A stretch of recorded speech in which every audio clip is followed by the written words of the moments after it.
Chapter 234. Duke was a mess in the midday cold wind. Even though he was the one who created the cold air, Duke still felt that it was really cold and messy. Duke had 10,000 ways to increase the loyalty of the soldiers and civilians of Stormwind. Because they were all humans, they knew what people needed. To the Murlocs, Duke could only think of ways to maintain a mysterious atmosphere. Sometimes, Duke was even happy to keep his distance from the Murlocs, using the Murloc's fear of the unknown to maintain a threatening posture. This way he could maintain his strong control over the Murlocs. But this prophet suddenly bowed down to him. Duke was still very surprised. No matter what, this guy's actions before were to steal his people, and Duke had already made up his mind not to kill it. Break its arms and legs and let it be a real fish. Look at how kind I am. Now the person who was at a loss was Duke. Over 10,000 Murlocs knelt down to him, and the Murloc prophet opened the giant clamshell it was standing on. Duke glanced at it. That thing actually looked a bit like a throne. The great king of the ocean, Duke Marcus. Your servant Mogr has bowed to you. Mogr? The Oracle Mogr? Duke was absolutely sure that he had never heard of this guy. But the system notification said, "Congratulations, you have subdued the Murloc Oracle Mogr. It has supreme prestige among the Murlocs. Its words are the law and its language represents fate. You have successfully subdued it, which means that at least there will be no Murlocs in the world who will be hostile to you." Duke frowned. On the other side, Mogr took steps that were incomparably ridiculous in the eyes of humans, using its feet that only had 3 fingers and looked like duck feet to step on the sand on the island. It ran towards Duke and prostrated in front of Duke. "King of the Murlocs, please sit on your throne." Duke did not immediately agree. Instead he sneered, "Didn't you just say that all creatures that do not belong to the sea are not worthy to be the ruler of the Murlocs? Why did you recognize me as your king?" The whites of Mogr's yellow eyes and black vertical pupils quickly turned twice. In ancient times there were no living creatures on the earth. The ocean. It was the cradle of all living things. In order to avoid the terrifying existence at the bottom of the sea, the first fishman grew 4 limbs and walked to the shore. More mere people are doing it. Duke was a little embarrassed. Why did this story sound so familiar? Some Murlocs are not brave enough. They don't dare to break free from the shackles of the sea. They return to the sea so they can only find a place to rest in the coastal waters. However, there was a group of brave people who continued to venture into the depths of the continent. After millions of years they became humans. And Duke Marcus is the destined king among the fishmen's inheritors. Duke choked. *CK Darwin's theory of evolution actually became like this when it came to you? Alright, do you want me to write the word convinced for you? Smart but sly. This was Duke's first impression of Mogr. However, the funny fishman over there exclaimed and then bowed again. This scene made Duke speechless. Everyone remember. His Majesty Marcus is our real king. His power is above all the Nagas and sea creatures. Do you remember? Memory dash. The fishmen bowed for the 3rd time. The neat and exaggerated scene made the 2 Naga Siren priests, General Seamus, and the Stormwind elite soldiers behind him completely dumbfounded. What the hell is this? People often said that Duke was the Sea King, but Seamus never believed it. He thought it was just an honorific title. Even when he saw Duke commanding the Nagas and the fishmen, he thought that Duke just used some special means. Who would have thought that he would really witness such a ceremony of worshipping the king? Sitting on the huge clam covered with pearls, Duke was still not used to it. He accidentally thought that if the clam was actually a trap he would be killed as soon as he sat on it and couldn't be resurrected. Then this story was really a masterpiece. Duke thought too much. At this time, Duke suddenly found that Mogr actually used some kind of spiritual connection to directly hover outside Duke's spirit sea, waiting for the call to be connected. Duke thought about it for a moment but still answered the call. "Your Majesty, Mogr is at your service." "Enough, I'm just a human powerhouse. Why are you doing this?" Duke's voice suddenly became cold. No, Mogr and the fishmen are sincerely kneeling at the feet of your Majesty." "Huh. First inciting them to disobey the orders of my messenger, then saying that they are loyal to me?" Duke completely sneered. "That's because Mogr doesn't know the greatness of your Majesty, and the horror."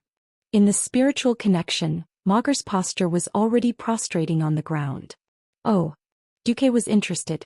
Magar doesn't want any fishmen to surrender to a false king, but is willing to pay absolute loyalty to a real overlord. Overlord? Yes. Magar not only saw your majesty's power, but also felt the hundreds of thousands of wronged souls entangled around your majesty. Only a peerless overlord can do such a great thing. Compared to your majesty who can change the fate of so many creatures, the entire fishman race is just an insignificant existence. Duque squinted his eyes. You can see the wronged souls around me? No, I can only feel the strong breath of fate. Magar continued to kneel. All right, I'll forgive your rudeness for the last time. But next time, I'll let the Nagas and deep-sea giants cut off your path of retreat. I'll let all the humans on the land surround you and kill the last fishman in the world. Duque's words made Magar tremble all over, both in the spiritual world and in the real world. All right, let's go. From now on, 60% of the fishmen will listen to Vara and 40% to Syphilis. As for you, Magar, you'll be Vara's assistant. Yes, your majesty. Duque rubbed his eyebrows and sighed softly. Finally, the defensive system of South Shore was completed. After returning to South Shore, Duque welcomed King Lang on the 15th. After traveling day and night, Lang rushed back. The teleportation portal of a mage is so convenient. If your magic was stable enough, I'd rather come back with you. Sigh, Mediva's teleportation was only stable when he became a Breaking Dawn mage. Before that, it was always terrible. Lang did not forget to complain about his dead friend. What's the news? Andoan and the others finally agreed to station the main force in South Shore. Main force? Yes, they feel that the orcs have a high chance of going around the west and landing at the North Stream coast. So the 1st, 2nd, and 3rd Infantry Regiments of Gilness and half of the forces of Rotterdam will be stationed there. The 2nd Fleet led by Prince Kultiras has also rushed over. Duque immediately frowned.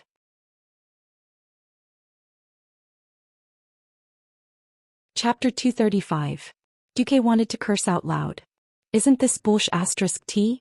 To hell with the North Stream coast. Historically, Orgrim's army did not even travel there. Lang could tell that Duque was unhappy, so he put his hand on Duque's shoulder and walked to the Alliance's headquarters in South Shore.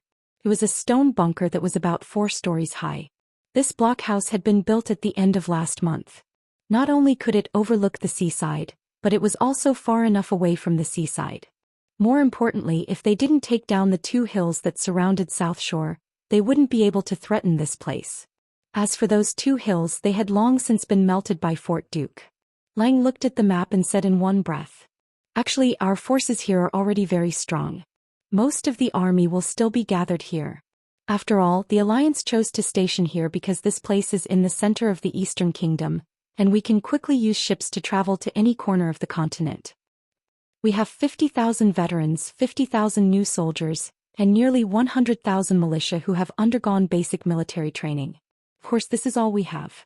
If we use it all, there are almost no men left in Stormwind. What we lack are cavalry and archers. Fortunately, in 3 days the Highland Knights and the 3rd Infantry will arrive. That way we will have 1,000 cavalry and 6,000 light infantry. Almost at the same time, Alterax's Eagle Knights and the 2nd Mountain Infantry will also arrive. 4 days later, the 2nd Dalajan Mage Division and the 1st and 2nd Infantry will arrive. And Lord Darren's Grand Duke Mograine and General Abendis's Scarlet Cross will only arrive in at least 10 days. After listening to Lang's narration, Duque sighed. According to the military mobilization capabilities of this era, this was already a very impressive speed. Do not think that the Highland Knights of the Highland Knights were stationed next to the Saladin Wall between the earthy highlands and the Hillsbrad Hills. It was less than a day's journey from the east to the west to South Shore. In fact, when the army set off, there were as many things to do as the stars in the sky. And this was because of the invasion of the orcs. The various countries had already entered a state of war. If it was during peaceful times, it would probably take even longer. Similarly, the Dalajan to the northwest of South Shore and Alterac to the north weren't too far away. Both of them could be reached within a day on a fast horse. Duque was already burning incense for being able to arrive so quickly. These standing armies were also the foundation of the various countries. If Duque easily wiped them out, it would not be so easy when he wanted them again. On November 5th, when the last batch of soldiers arrived at the huge barracks outside South Shore, There were already 2 commanders-in-chief, 7 kings, and more than 30 generals gathered in the hilltop command post. Everyone was full of praise for the barracks that Duque had set up in advance. They had built a large circle of wooden walls in advance as well as well-positioned arrow towers. Furthermore, every military camp was close to the river, making it easy to obtain water. At the same time, for the sake of the army's attack, several spacious roads were planned in advance. With this arrangement, the generals of the various countries almost thought that they were leading an army on a long journey to train. As Lothar's adjutant Turalian reported to the kings. First is the information from the copper-bearded dwarves. The Iron Furnace Fort is still besieged by nearly 100,000 orcs. According to the battle flags, the main force of the siege should be the tribe's Blood Ring clan. Turalian first placed 10 statues of 10,000 orcs on top of the Iron Furnace Fort. Then there is the Solder Bridge. After repeated investigations by Stromgard's Griffin Knights, the number of orcs here will not be less than 50,000. Turalian then placed 5 orcs on the bridge. Finally, there is the wetland. According to the investigation of Deputy Commander Marcus Naga and Fishmen, at the edge of the wetland on the south coast of the sea, more than 200,000 orcs have built at least 20,000 transport ships. This kind of transport ship can carry about 30 orc warriors, and the medium can carry about 100 people. For the time being, there is no large enemy ship. Then we have confirmed the banners of the big clans in the wetland camp. They are Blackstone, Warsong, Fireblade, Dragonmaw, Storm Reaver, Twilight Hammer and Scar. Including the orcs, a conservative estimate of the tribe's total population is more than 600,000. Fortunately, the map was large enough, a full 3 meters by 3 meters. Otherwise, the wetland area would not be able to accommodate 60 orc statues. Well, although they knew that the orcs were powerful after knowing the number of the enemy, the big bosses could not help but exclaim, the entire South Shore army added up to more than 200,000. What are you afraid of? If all the ships are of this quality, even if there are 10 times more of them, Kurtiras can destroy them all without the need for an alliance. Dahlin said confidently. Indeed, even though South Shore's dock had been expanded by Duque again and again, there were 5 stone docks that stretched nearly 150 meters away from the coast, but it still could not accommodate all the ships. Through the window of the fort, the kings looked at the sea in front of them. Not only did Proudmoore's ships dock at the head of the dock, but they were also docked along the entire coastline. From small fast scout ships to standard destroyers, to huge warships that were more than 100 meters long, the waves rose and fell, forming a forest of warships that rose and fell on the surface of the sea. This was only Kurtiras's first and third fleets, as well as the Storm Fleet, which only had 100 warships. There was also a second fleet on the other side of the North Stream coast, and Kurtiras's home defense fleet had not been deployed yet. Every king felt a sense of pride, and suddenly they were filled with confidence. How could there be someone or something that could resist such a powerful fleet? No, it wasn't just the fleet. After being caught off guard and unable to adapt to the situation, both sides began to form tactics, and the human side's casualties began to plummet. At the beginning it was 1 orc warrior for 10 human soldiers, but now it was 1 for 2 or 3. If it was a well-organized formation of human soldiers, even on the plains, 100 human soldiers with a complete set of soldiers could easily defeat 100 orc warriors. But then Lothar could not help but imagine the scene of the horde taking down the Reedridge Mountains, sweeping through the elven forest, and bathing the entire Stormwind in blood. It was a green sea that no one could truly stop. Lothar took a deep breath, and his expression became determined again. In the past, the Stormwind army was weak, but now the Alliance army was many times stronger than the Stormwind army. No matter what, they could stop the horde's attack.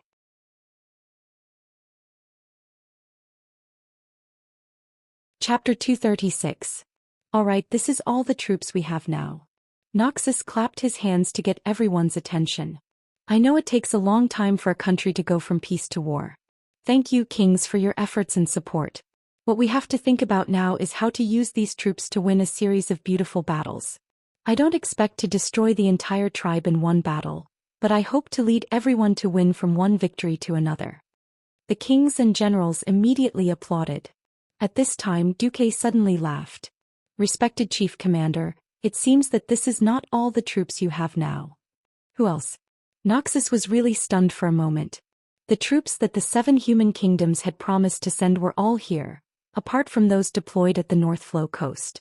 The dwarves were still busy with their own affairs, so there was no way they could spare any troops. How did you forget about the High Elves? At this moment, Duque's face was glowing with excitement. Anyone could see how happy he was. The High Elves? Impossible. Didn't they not join the alliance? The kings discussed. That bullsh *T counselor. King Alterac Eden was not stingy with his venomous tongue. Antonidas seemed to think of something and stroked his long white beard. It would be impossible if someone else were to be the commander. But the commander is you. Anduin Lothar. That's another matter. Have you forgotten?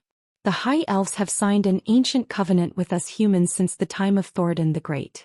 An ancient covenant. Noxus muttered to himself. He suddenly remembered that there was such a thing.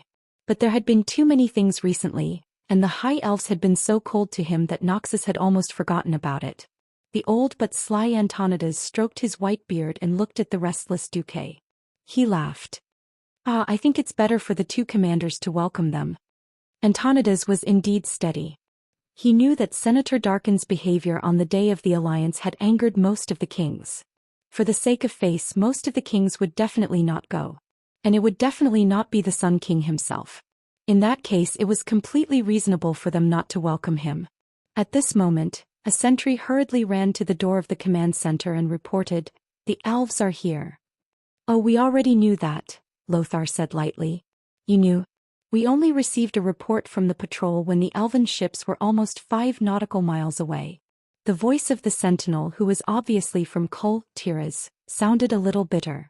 Lothar didn't blame the poor sentry. "It's okay. The Nagas and Murlocs under the deputy commander are also patrolling the sea around South Shore." Hearing this, the sentinel retreated with relief. Lothar looked around and said, "All right, your majesties and excellencies, the arrival of the elves represents the attitude of a powerful country on the continent. If you are willing, come with me to welcome the messenger of the Sun King in Astrian. The rest of you can rest here for a while." After some consideration, Lang Dailin and Antonidas followed Lothar, Duque and Turayan to the dock. Although Dailin couldn't put down his pride, he was very concerned about how many ships the elves could bring for him, the admiral and commander-in-chief of the sea fleet. Lang simply wanted to see the alliance become stronger. As for Antonidas, no one knew what he was thinking. At this moment, more than 20 ships with typical High Elves characteristics were darting across the sea like arrows. I can't wait to see how those humans are panicking. Just now, I asked my men to completely avoid the patrols of their ships and come in through the gaps in the patrol net. Anyway, with such a good view in broad daylight, they wouldn't mistake the High Elves ships for the orcs, right? A calm voice interrupted the first voice. "Sorry, the humans discovered us as early as 10 nautical miles ago." "How is that possible?" the first voice exclaimed. "My intuition tells me that's the case. Although I didn't find any human ships, I felt that there were more than one pair of eyes on me. I can't be wrong." Walking out of the command center and to the top of the mountain near the sea, the people looked at the elven ships that were sailing towards the port in the distance. Compared to the tall hulls of the humans, the elven ships were much flatter. The long and streamlined hull was made of hard starwood that could only be found in the forests of Kuel Salis. Not only was it hard, but it was also lighter than most shipwood. Not only were there many intricate patterns carved on the hull, but there were also dozens of enchanted throwing carts mounted on the sides of the hull. Formed by 3 sharp cones, the huge triangular throwing carts did not lose out to the ordinary human cannons in terms of range. The ship's bow was a classic example of a hippogriffon pecking at a bird. At full speed, this seemingly decorative bow could also be used as a ram, allowing the elven ships to cut through the hulls of warships of medium or lower like a knife cutting through butter, completely crushing them. "Elven destroyers," naval expert Dalen Proudmore said softly. "They are faster and lighter than our Kultira's ships. They carry fewer weapons, but it still gives these ships considerable speed. This is a good addition to our fleet. No, it's an excellent addition." After saying that, the admiral frowned. "But isn't this too little? I only saw 8 light speedboats and 16 ultralight scout boats. This is only the configuration of 2 combat squads. Maybe there are more behind the horizon, Turalian said in a comforting tone from the other side of Lothar. No. Dalen shook his head with certainty. This is not their habit. If there are no surprises, this is all they have. Dalen's tone was filled with indescribable disappointment.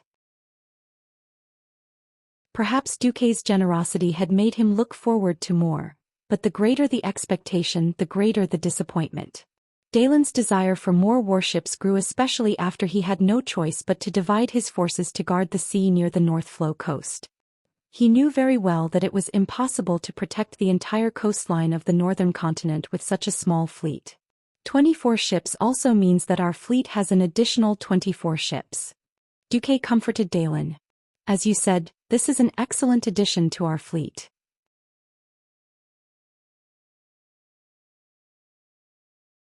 Chapter 237. Dalen was startled, but he quickly chased away the slight disappointment in his heart. After all, the elves were not supposed to join the alliance, and if you looked at it from the perspective of profiting, then it was true. He nodded and agreed with Duke's words. All right. Your Majesties, gentlemen, at all events we must go and welcome them with grace. Lothar was saying, don't be so narrow-minded. Since everyone else was here, they naturally agreed. Thus they began to ride down the mountain and through the village. Even though Antonidas was in his 60s, he was still able to climb up the horse with ease. If it were the king of Tyrrhena's, he would probably need to climb up the stairs and have 5 or 6 people in front and behind him to get up. When they arrived at the pier and dismounted, the first elven warship had just docked. A tall and slender figure jumped down. Her footsteps were so light that there was almost no sound when she landed on the stone pier. It was as if she had landed on a ball of cotton. His long golden hair, which reached his waist, reflected the sunlight and emitted a dazzling radiance. Lothar and Duque heard more than one person gasping for air around them. Of course, the one who gasped the loudest was Turalian, who was beside Lothar. When everyone saw this figure clearly, they were even more shocked by the other party's incomparably dazzling and enchanting beauty that they were speechless. Unlike most of the high elves who had a delicate figure and pale skin, her figure was actually extremely fit and beautiful despite looking a little delicate. Unlike the mainstream rulers of the high elves, the spellcasters who liked fancy clothes, her clothes were either forest green or oak brown. She wore a pure white shirt with a breastplate and shorts that revealed half of her thighs. A hooded emerald green cloak was flung behind her, and a pair of light brown leather gloves covered her from her fingers to her elbows. Her boots were the same, protecting her knees. A thin sword with a white scabbard and a green blade hung from her belt on her left hip. On her right was a small pouch and a small communication horn. She carried a longbow and a quiver full of arrows on her back. Of course, because the back was slanted, the bowstring passed through the middle of the pair of peaks, making them look even more impressive. Dalen, Lang, and Lothar were all high-ranking figures in the kingdom, and they were always surrounded by beautiful women. In this day and age, a noble man would be embarrassed to come out and greet others if he didn't have many lovers. Not to mention the widowed Lothar, the handsome middle-aged man Lothar, was definitely a model for attracting bees and butterflies. However, only a few of them could come close to the beauty of this female elf. But no matter which one of them it was, they had never seen anyone who could combine fitness and elegance so perfectly. Noxus could very well understand why his adjutant, Turalian, who had just been baptized as a holy knight and was known for his many virtues such as justice and piety, was captivated by her. At this moment the greatest tragedy occurred. It was tragic because the table was full of cutlery. Turalian, who was quietly expressing his love, looked at the mysterious goddess in his heart and softly exclaimed, "Darling, I miss you so much." He then threw himself at Duque and pushed him to the ground. Her beautiful face rubbed against Duque's chest like a puppy rubbing against a human. Anyone would think that this female elf and Duque had an extraordinary deep love. At this moment, Turalian felt that the heart he had cherished for more than 20 years was broken. It was crushed by one of his superiors, the Duke Marcus, who had an even more glorious battle record. Although Turalian knew that his unconfessed love was not worth mentioning, he could not control his feelings. His mouth moved as if he wanted to say something, but in the end he could only remain silent. They were originally a couple. Was he going to break them up just because of love at first sight? No, absolutely not. The paladin's discipline firmly suppressed Tyrayon's emotions, and soon Tyrayon's rationality prevailed. Noxus gently patted Tyrayon's shoulder as a silent consolation. However, no one had expected that the situation would suddenly take a miraculous turn at this moment. "Apologies, beautiful lady. May I ask which of the Windrunner are you?" Duque typed with both hands to show his innocence. Oh no, it was the back of his hands on the ground to show his innocence. At the same time he looked straight at the seemingly interesting but actually empty sky. His body stiffened and his face turned into a poker face. What does this mean? Noxus and the other big shots were dumbfounded. Duque and this beautiful elf were not lovers? Then was this beauty pouncing on Duque considered an assault? What the hell was this? Logically speaking, the guards around him should have made a move, but no one dared to act rashly. The circle of nobles was messy. One wrong move would mean death. At this moment the second elven warship docked next to the first elven warship. A green figure suddenly flew out when the ship was 5 meters away from the shore. A furious female yell came from the air. "Servanas, what are you doing?" Upon hearing this voice, the elf lady on top of Duque and Duque shuddered at the same time. The elf woman, who was now Servanas, stuck out her tongue and lightly pressed her left index finger on the ground. Her entire body bounced up like a spring, and she stood in front of the big shots of the Alliance with a straight face, as if nothing had happened. Looking at her dignified beauty with a smile on her face, no one would have thought that she was the one who had just pounced on the Alliance's vice-commander. Noxus and the others were tongue-tied. They felt like they were in a whirlwind. They were not the only ones in a whirlwind. Duque was also in a whirlwind. His back was drenched in cold sweat. That was close. If I didn't clearly remember my relationship with Aurelia, I wouldn't have gotten to this point. If I was really a pervert just a little bit, even if I had 9 lives, I would be a dead cat now. Damn it. That's the legendary Queen Sylvanas. Queen Sylvanas who hasn't become an undead yet. Duque felt very confused. He couldn't tell what this feeling was. In general, he could only say that it was good to see Queen Sylvanas. On the other side, the main character, Illyria, had finally made her way over and grabbed Servana's long, pointy ears. "Sister. Oh. Pain. Pain. Pain. I know I was wrong. Don't treat me like this in front of so many kings, okay? It's very rude."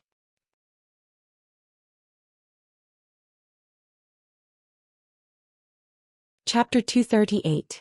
Duque, who raised his head, saw an extremely embarrassing scene. Queen Sylvanas, who was at the pinnacle of the forgotten in the future, was now being punished by her sister by twisting her ear. However, why was Sylvanas here? You know how to be rude. Think about what you've just done. After quickly dealing with her sister who had gone berserk, Aurelia walked over and apologized to Lothar, who was surrounded by the crowd and should have the highest status. "I'm very sorry. I'm Aurelia Windrunner, the Ranger Major General of Kuel Salis. My sister, Sylvanas Windrunner, is actually a Ranger General too. It's just that she made a very bad joke just now. I'm here to sincerely ask for your forgiveness." Her voice was very pleasing to the ears, and just her voice alone was enough to make people feel guilty. It made people wonder if she would scold people in extreme anger. Would her voice sound like she was singing? Looking at the dumbfounded Duque on the ground, Lothar also laughed heartily.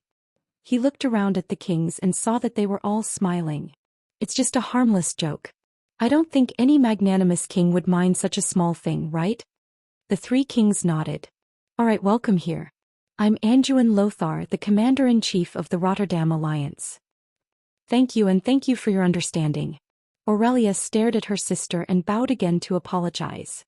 She then walked over to Duque, who refused to get up, and extended her right hand to Duque. She wanted to help Duque up.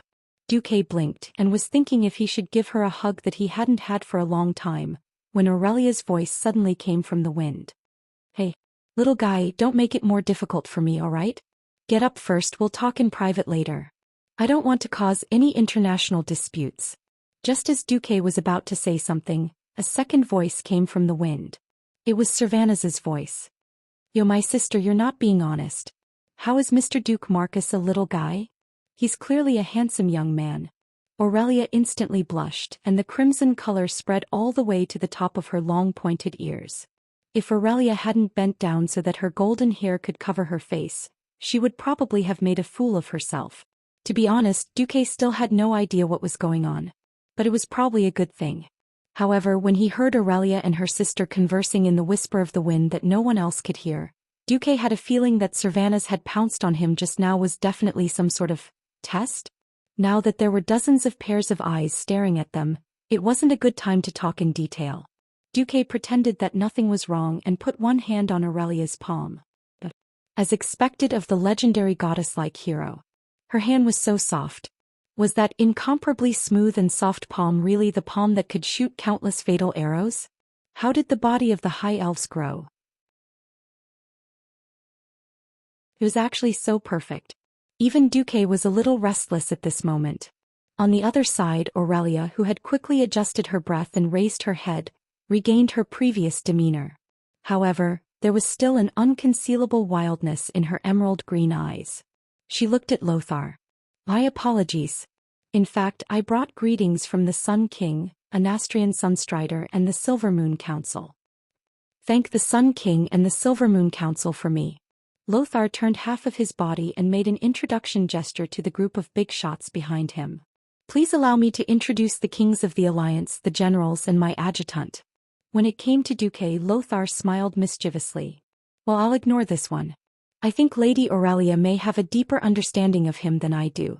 In the face of Lothar's teasing, Aurelia blushed slightly again, and immediately glared at the troublemaking second sister. While Queen she was whistling. After the introduction, Lothar began to enter the serious topic. Please forgive my slowness and harshness, Lady Aurelia. However, as the commander of the Alliance, I have to confirm one thing. Is this all the help your people have provided? What's coming has come. After thinking to herself, Aurelia decided to be frank. Your Excellency Lothar, please forgive my straightforwardness. Aurelia stepped forward and looked around to make sure that no one was eavesdropping. She said softly. His Majesty Anastrian and the members of the Silver Moon Council do not care much about the dynamics of the tribe. This so-called tribe is too far away from our territory. Moreover, Councillor Daoist has repeatedly claimed in the council that it is because humans have angered nature by logging too much, so they are taking revenge on humans.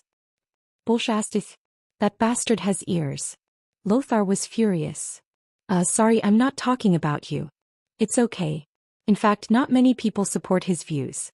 However, the councillors generally think that the tribe is trying to conquer the human territory, not our forests. So they think it's best to leave this struggle to the younger races. We only need to strengthen our borders to prevent any possible invasion. That's enough. Hearing this, Lothar could not hide the sadness on his face. This meant that there was no possibility of more troops. Even if he did not want to admit it, he had to admit that the High Elves mages and rangers were all elite troops that any commander dreamed of. They could often play a decisive role on the battlefield. However, there was no hope for anything now. At this time Duque smiled. But I see two ranger generals standing in front of us. It was not just the Windrunner sisters. A large number of elves were disembarking. Only now did everyone notice that almost all the elven ships were fully loaded. There were both men and women in this group of elves and they quickly gathered.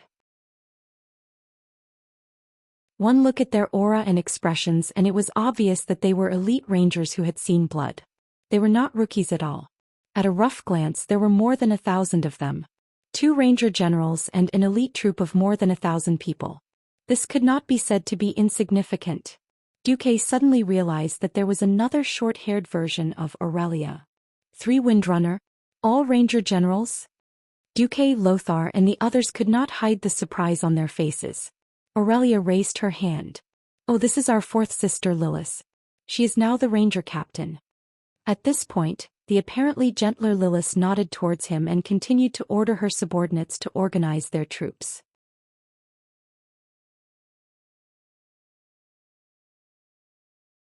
Chapter 239.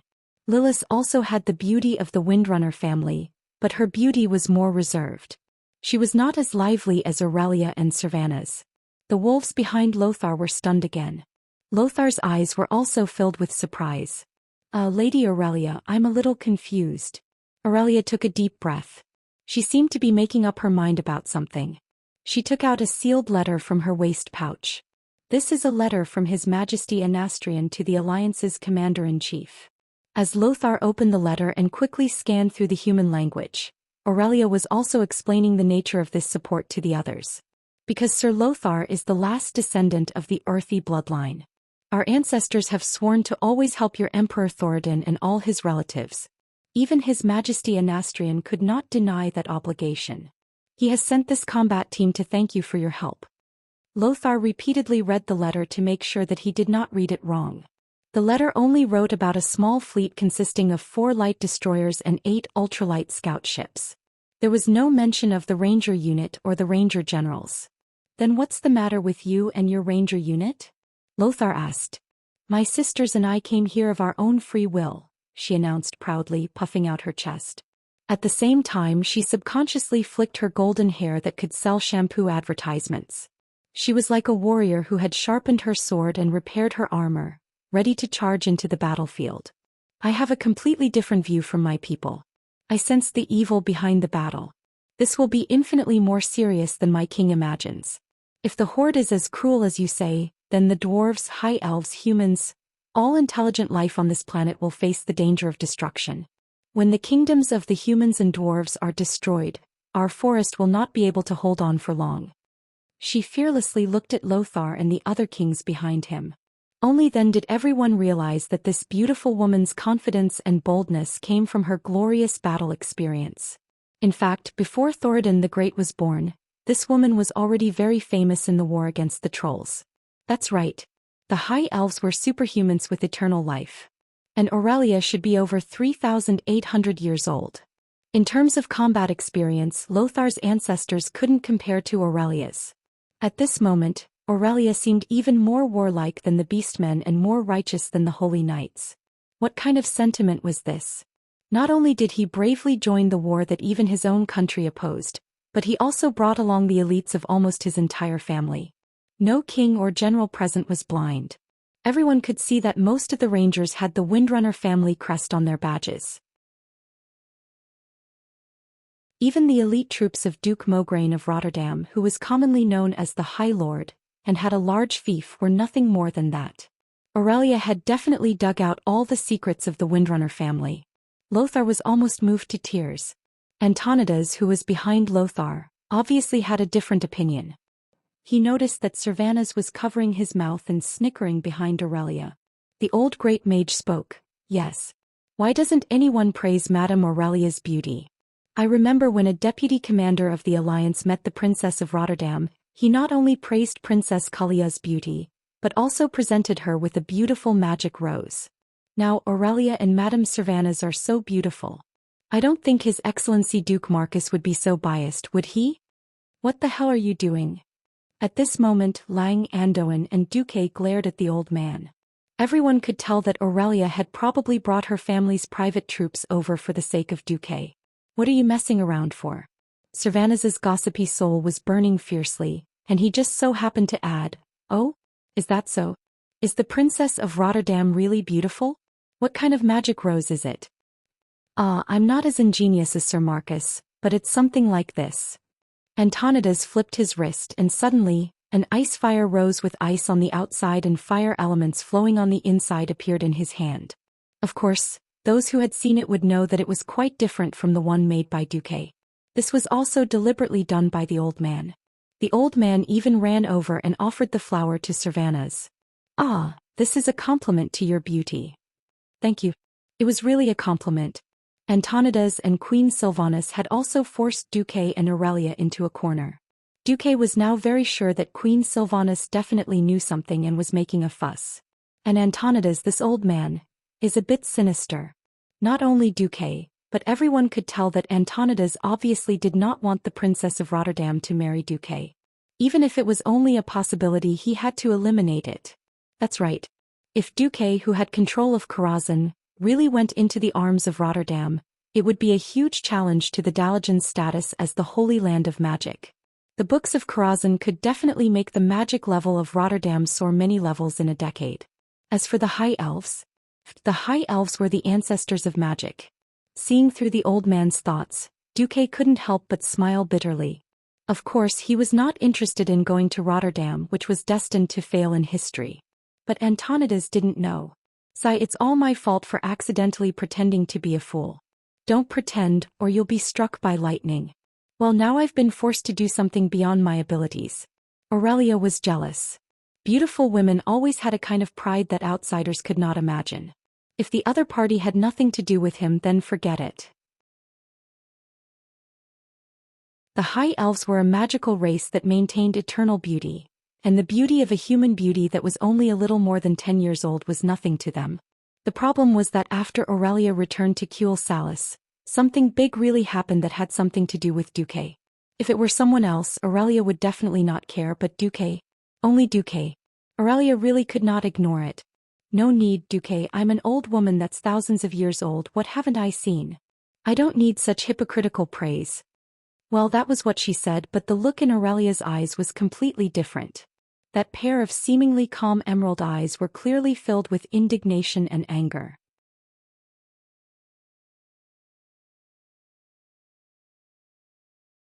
Chapter 240. The System Elf's voice came again. Detected Aurelia Windrunner's hostility toward you under her fake expression. Do you want to load the boss template? Calculating the threat value.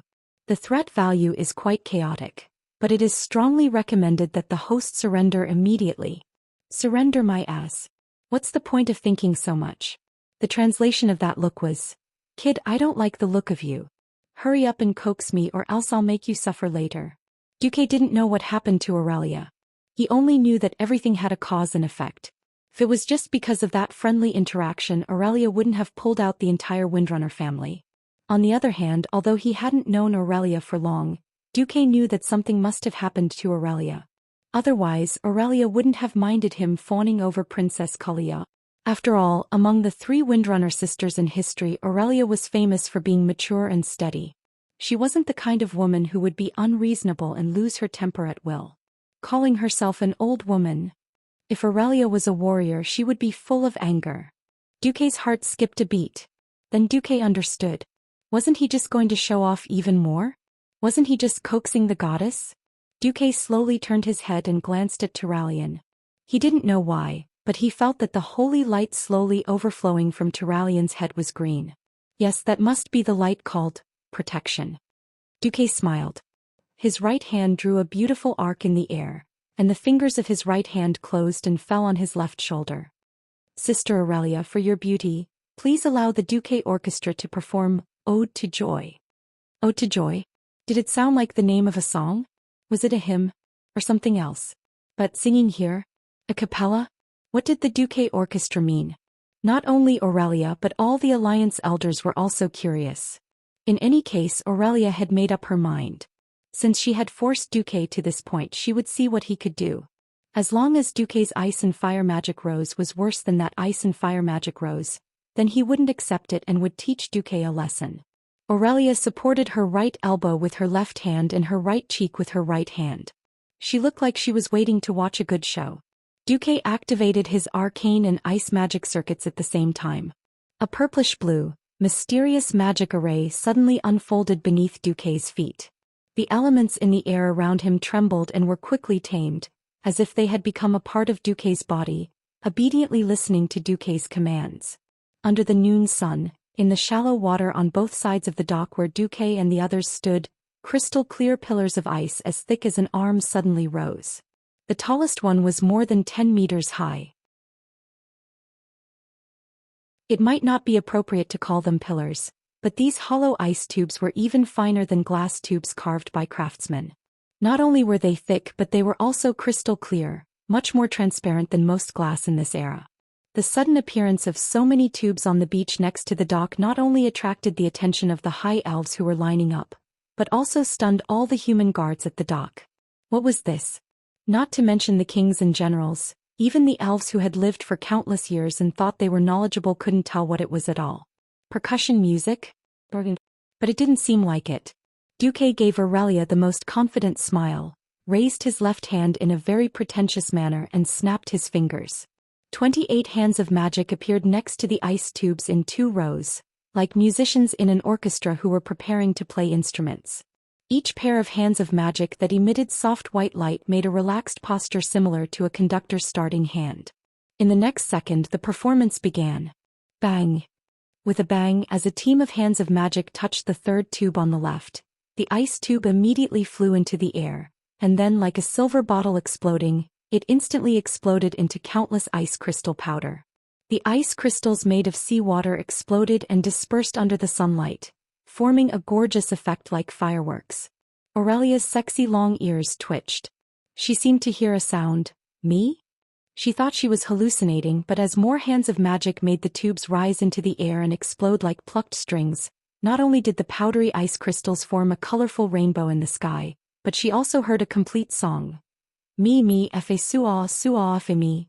This was a song that crossed endless time and space, civilizations and worlds. Beethoven's classic Ode to Joy was presented in the most magical form in Duque's hands. The joy and excitement in the song were all clearly and unmistakably conveyed to the ears of everyone present. Most of the human soldiers were uncouth and instinctively felt that the rhythm was pleasant and joyful.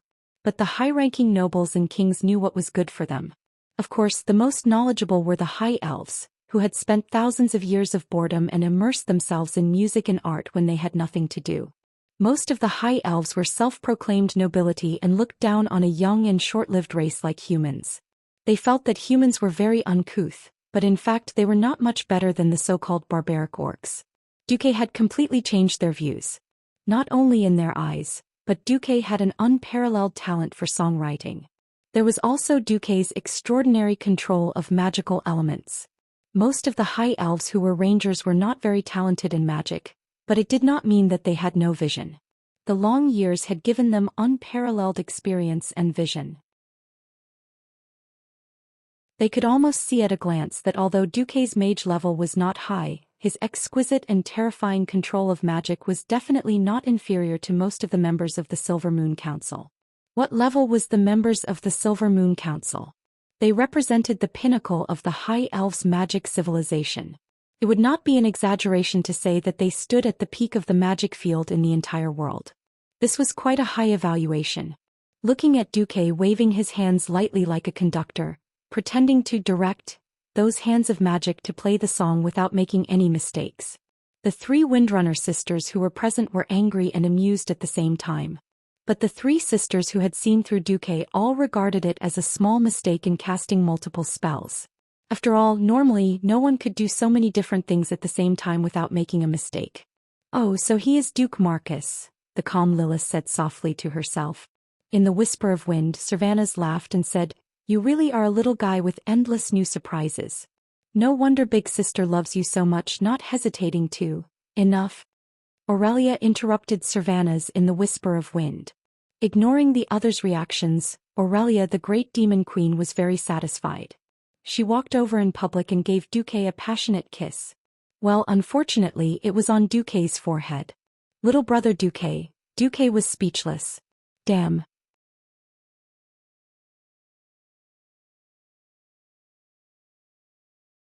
Chapter 241. In any case, as long as the Demon King Aurelia was satisfied.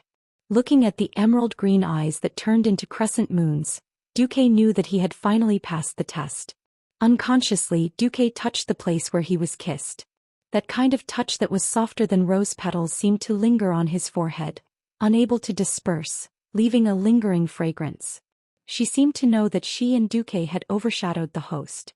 Aurelia returned to her serious mode. "General Lothar, my people are the best scouts and sentinels. If it is an enemy on land, I can ensure that the troops will receive the news when they are 2 days away from the enemy." Lothar smiled and nodded. "Thank you for your reminder. Unfortunately, our enemy is on the other side of the sea. We can only rely on Admiral Dylene's reconnaissance fleet and Deputy Commander Marcus Naga to obtain intelligence. Perhaps in the next battle, you and your people can only be used as archers for the time being, but we will ensure your safety." "There is no place on the battlefield that is absolutely safe," Aurelia said seriously. "I know. You and your people will know when you go there." Lothar glanced at Duque and smiled mysteriously. "Before that, please wait patiently for the arrival of the reconnaissance report." Aurelia soon understood what Lothar's smile meant. First was the battle position. It was the second highest position on the 2 hills near the South Shore port. The firing holes made of hard bricks were quite strong. Even a small-caliber human artillery could not penetrate it at once. Not to mention ordinary ballistae, bows and arrows and other long-range attacks. This position seemed to have accurately calculated the range of the Elven Rangers' bows and arrows. Almost from the port to the foot of the hill, the distance of 300 meters was the Elven Rangers' range. In terms of safety, it was also guaranteed. The highest place was naturally the ballistae, catapults and cannons. The Elven archers were the second layer, the third layer was the human javelin soldiers, and further down were the 2 layers of pikemen. With this kind of three-dimensional defense, unless the lower 3 layers were completely destroyed, the Elven archers would not be in any danger at all. Even if there was danger, the specially set retreat route along the hill and a spacious tunnel running through the entire hill were enough for the Elven Rangers to evacuate the entire position in a few minutes. Then came the encampment. Duque seemed to have predicted that the elves would come. He had specially left a quiet little valley for the elves. Not only were there a large number of towering trees in the valley, but there was also a small clear mountain spring. In addition, there were also many fruit trees. It was the harvest season and the valley was full of fruits which tempted the elves. This was a ranger's favorite. Aurelia was dumbfounded. Big sis, you said he's only a 15-year-old kid, but I don't see how he's young. She even knew what you loved the most. Hehe. You've done your best to mobilize almost the entire Windrunner family. In the end, it's all for your little lover, right? No one would say anything about this. Why did you try to cover it up? Be frank. Sylvanas teased his big sister. Sister, we are sisters. I'm nearly 1,000 years old. I'm no longer a child. I don't think there's anything to be ashamed of. Humans are short-lived species. Since you like it, you should cherish this short period of time. But I hope that you can speak frankly in the future. There's no need to use things like world crisis or righteousness. Lilith bowed respectfully to her big sister. Aurelia was wrongly accused. If there really was something going on between her and Duque, then so be it. Among the High Elves, this kind of thing was very casual. Many of the High Elf nobles lived rotten lives. But she wasn't. She had always been clean, but after what happened, even her sisters didn't believe in her judgment of the big picture. But Aurelia couldn't refute. In the end, you've gone too far. Aurelia actually burst into tears. This time it was Sylvanas and Lilith's turn to be dumbfounded. Could it be that there really was nothing going on between Big Sis and that human youth? On the other side, Duque was in a mess. He had been showing off in front of Aurelia, but High Lord Mograine had come looking for him before nightfall. Originally, Duque was quite interested in befriending Mograine. After all, he was a famous figure in the future, and definitely a hero in Azeroth's history. With Duque's intention to befriend him, the two of them quickly called each other by their names. Who knew that after Mograine pretended to talk about the situation for a while, he actually changed the topic and said that he should visit Lordaeron more often when he was free. Finally, the dagger was revealed. That Duque actually, if you can achieve great things as the deputy commander of the Lordaeron Alliance, by then what beautiful princess can you not marry? Why do you have to find a high elf who has a completely different lifestyle as your wife? A true noble must have a noble bloodline to be recognized by other nobles. Elves and whatnot are not bad as lovers. Ah yes, Princess Kalia really likes your roses. She asked me to pass on a message that she expects you to have a better masterpiece. Damn, is she telling me that the Princess of Lordaeron is waiting for me? Does this mean that I have to show off in front of the princess in a more gorgeous way than I did with Aurelia today? Oh no, a more perfect gift? At this moment, Duque's heart was full of tears. He constantly hated himself. Why did I have to show off in front of Princess Kalia that night? Not wanting to say anything, Duque decided that once the second battle at the Dark Portal ended, he would return home.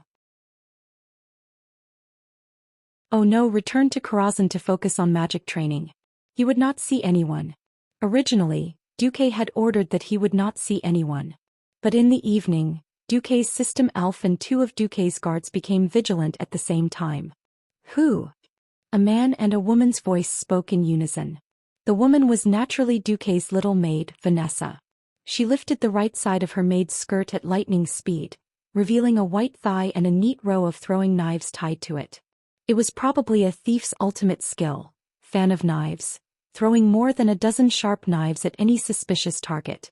The man was Duque's new guard, one of the first 5 holy paladins, Gavin Rad Bad Luck. There was a turning point in history.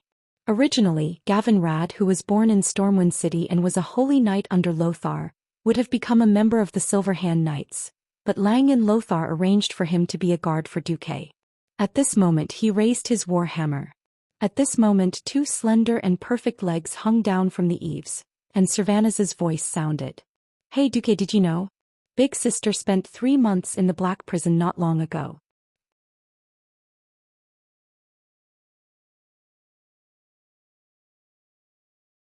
Chapter 242. Duque was dumbfounded after hearing that. Jail? Jail? Why would Aurelia go to jail? There was no record of Aurelia ever going to jail. What's going on? Duque's face was as gloomy as water. "Vanessa, Gavinrad, please leave for a moment." "Your Excellency, Gavinrad still wanted to persuade Duque. After all, in his eyes the High Elves weren't very reliable. "I insist." Duque was resolute. Vanessa had never seen Duque react so fiercely. She suddenly realized that this high elf named Aurelia had an extraordinary place in Duque's heart. Vanessa and Gavinrad left. They didn't go far. They were less than 20 meters away from the house, staring at the window quietly. Servanus somersaulted into Duque's room. Servanus couldn't hide his surprise as he looked at the hands of magic that were scribbling documents all over the room. But she soon focused her attention on the person in question, and she saw a pair of eyes that were full of remorse and remorse. They shouldn't be the eyes of a carefree 15-year-old boy. They were more like the eyes of someone who had been through vicissitudes and pain. Servanus suddenly felt that she had come to the right place. "Speak. I'm listening." It wasn't an order but more like a plea. Sitting behind the desk, Duque clenched his fists and pressed the back of his fingers against his lips. "That's because of a High Elf Mage Apprentice Handbook." Duque's heart lurched and his face darkened. He clenched his fists so hard that his knuckles turned white. His teeth bit his lips at some point and the blood flowed into his mouth. It was salty. Duque couldn't help but recall that everything started when he met Aurelia after he transmigrated to this world. If Aurelia had helped him drive the wild boar away, he could have easily dragged the carcass away.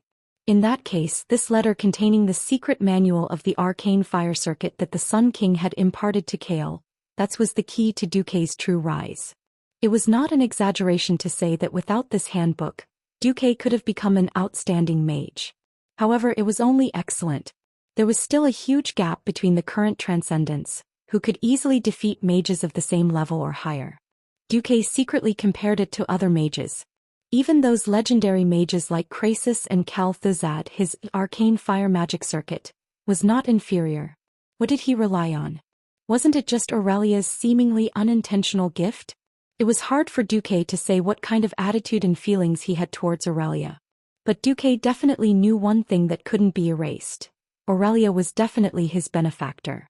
Now that Aurelia was in jail because of him, Duque almost went mad with anger.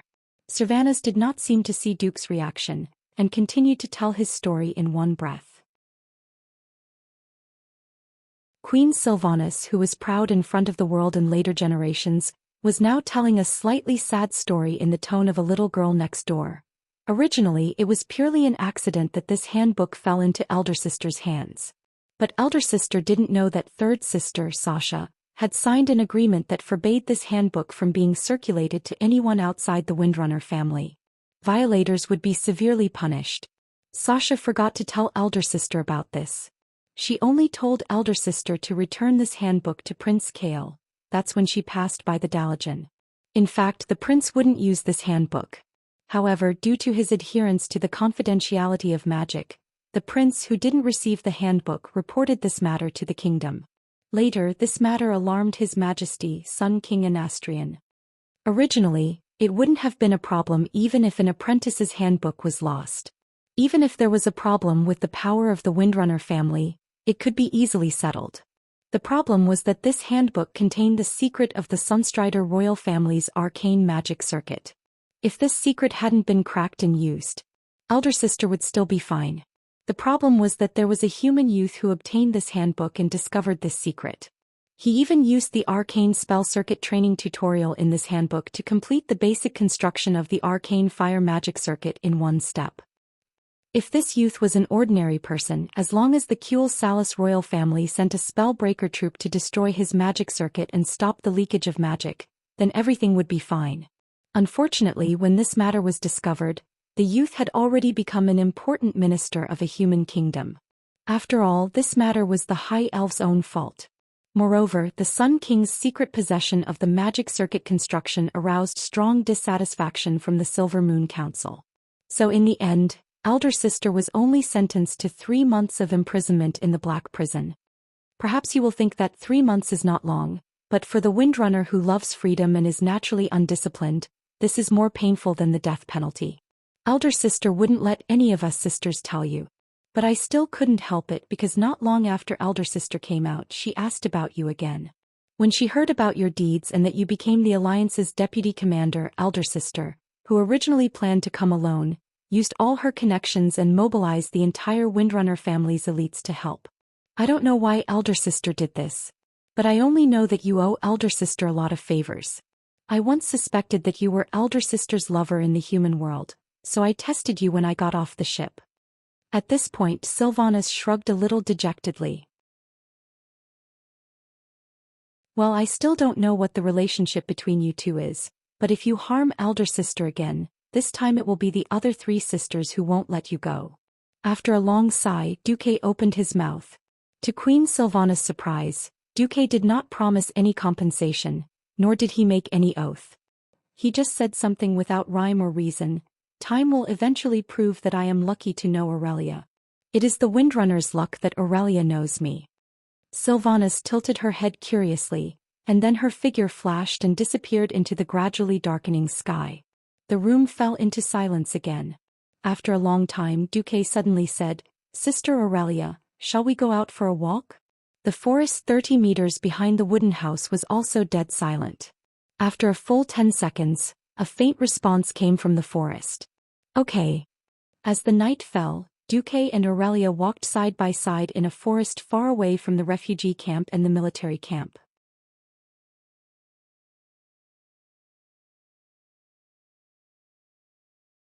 Chapter 243.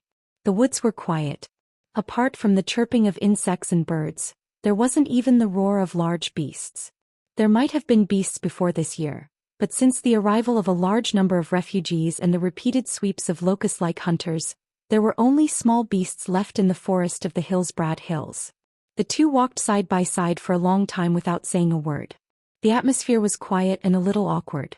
Especially Aurelia, she began to panic a little. After a year, Dooku had undergone an earth-shattering transformation. She heard that the curse made him a little older, but she didn't expect that he had changed from a 15-year-old boy to a handsome young man. In the past, she could look down on Duque with her tall figure, satisfying her impression of a big sister.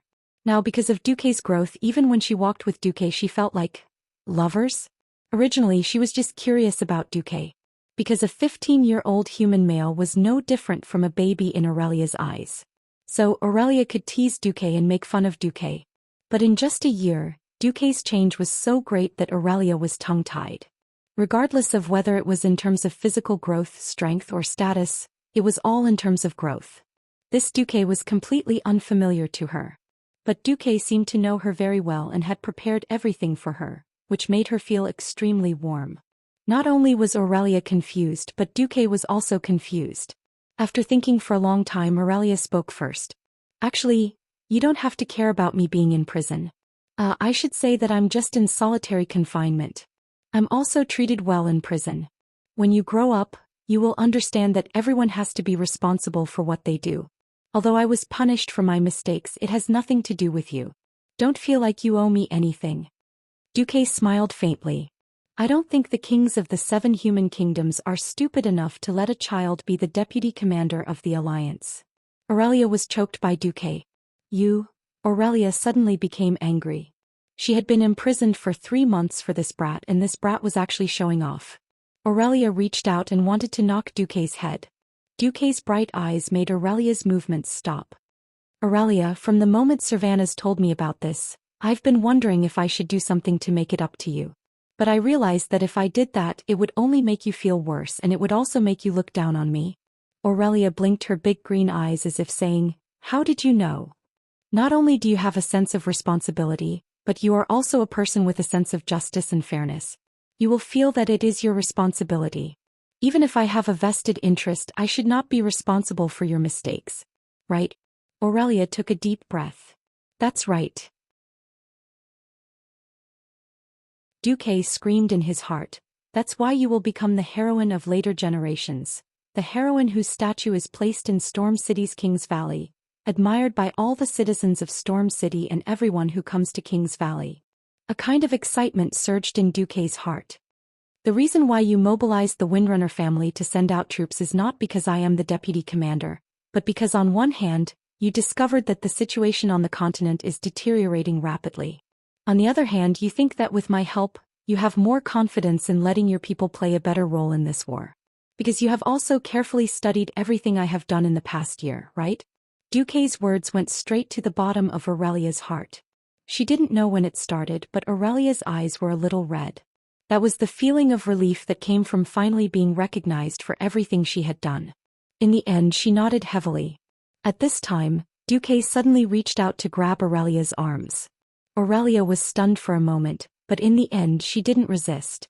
Duque stared into the clear eyes of this beautiful elven ranger.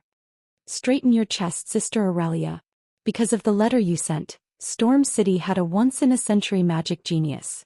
This genius relied on this circuit to support Karazhan in the battle to kill his way to Sargeras.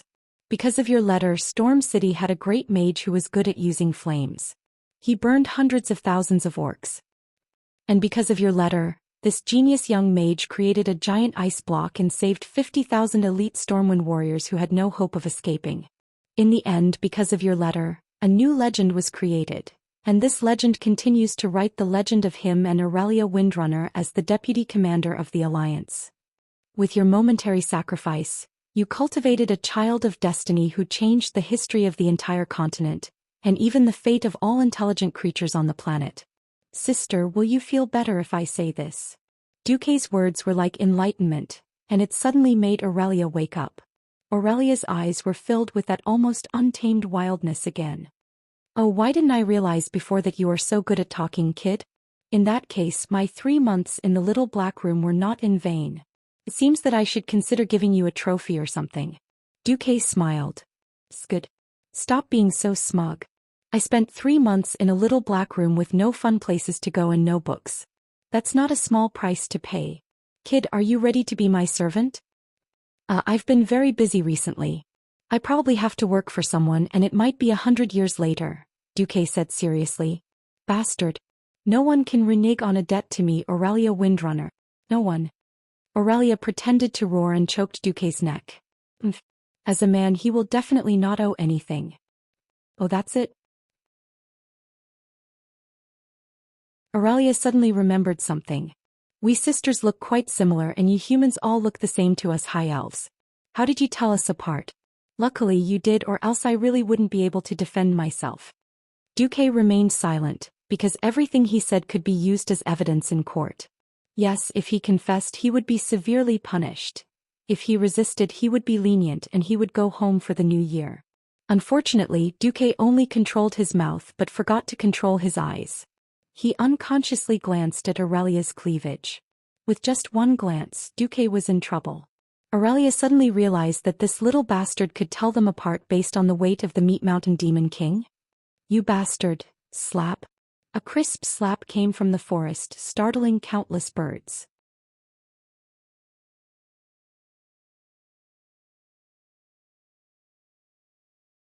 Chapter 244. Ouch. Ouch. Ouch.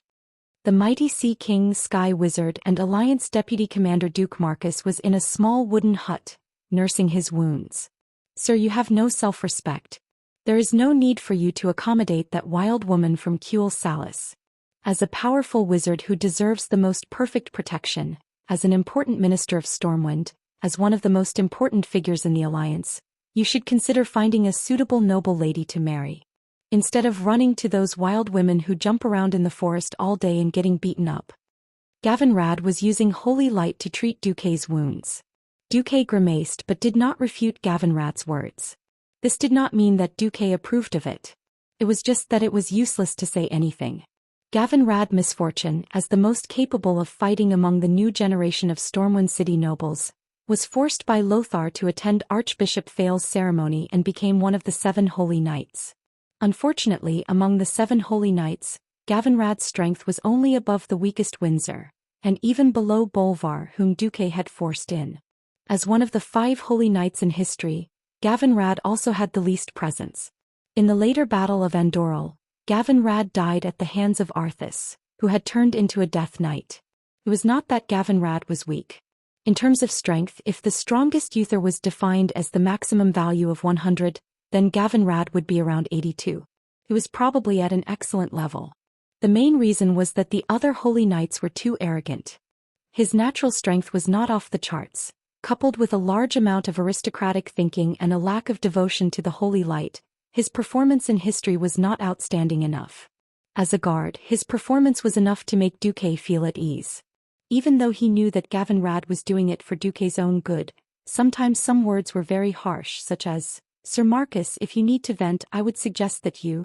Gavinrad glanced at Vanessa and then said in a deadpan manner, "Find a maid such as Vanessa, that would be good. After all, she is one of us," and Vanessa's embarrassment turned into anger. She used shadow steps to flash behind Gavinrad and used backstab. However, paladins were like cockroaches that couldn't be killed. Moreover, Vanessa's training was far from perfect. To everyone's surprise, Gavinrad turned around and punched Vanessa and her dagger away with a fist that was glowing with holy light. "Oh, it's fine if Vanessa doesn't want to. However, my first teacher back then was my maid. Even today when I wasn't married, she was still my lover. My lord, you should understand that marriage between nobles is very prudent." On the other side, little Vanessa roared, "Asshole, I won't let you off. Hey, Vanessa's my maid." "Of course, sir. I'll try my best not to hurt her." As he spoke, Gavinrad sent Vanessa flying with another punch. All right. I know which family I'm going to marry. Don't talk about this anymore." "Understood, my lord." Apart from thinking like a noble, Gavinrad was also an excellent paladin. However, that was all. Duque would send Windsor to help him control the Marcus family's private army, but he would not let Gavinrad go. In the following days, the relationship between Duque and Aurelia. How should it be said? It should be normalized.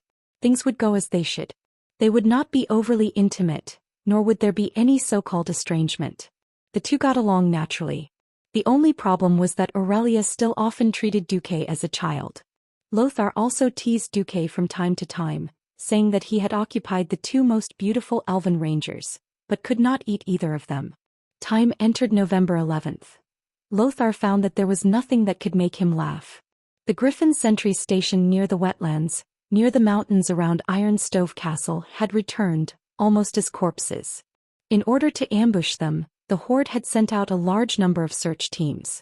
Proudmoore's ship had also returned. And Duque's Naga scouts. They all brought the same bad news. The Horde had seized more than 90% of the land of the dwarf kingdom of Cosmodan, and began to use the dwarven mines to build their own ships. Unlike the wooden transport ships before, the ships were large and rough iron ships.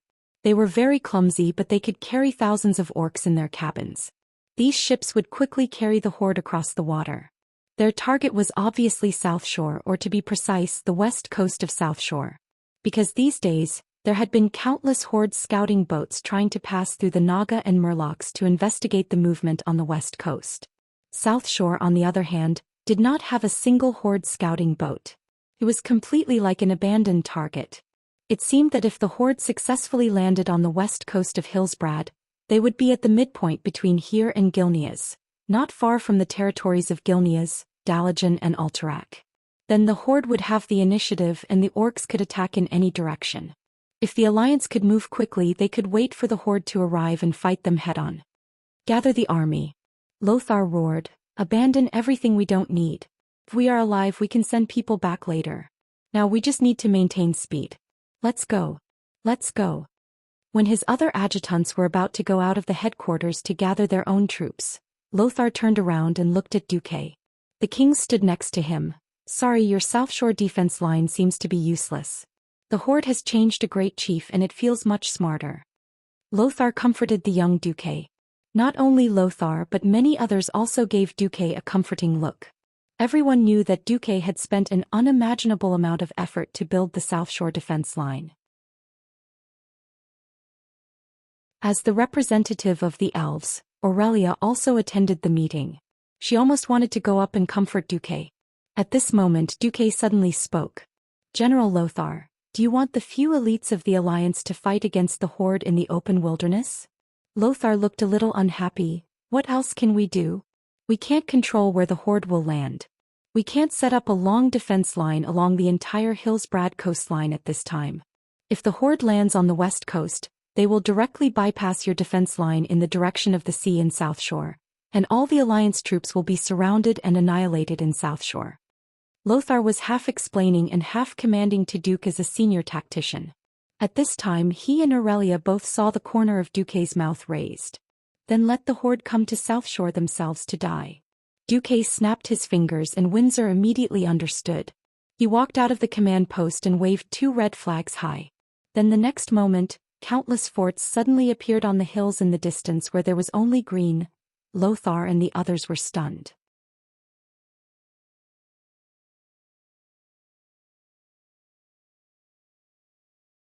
Chapter 245. That's impossible.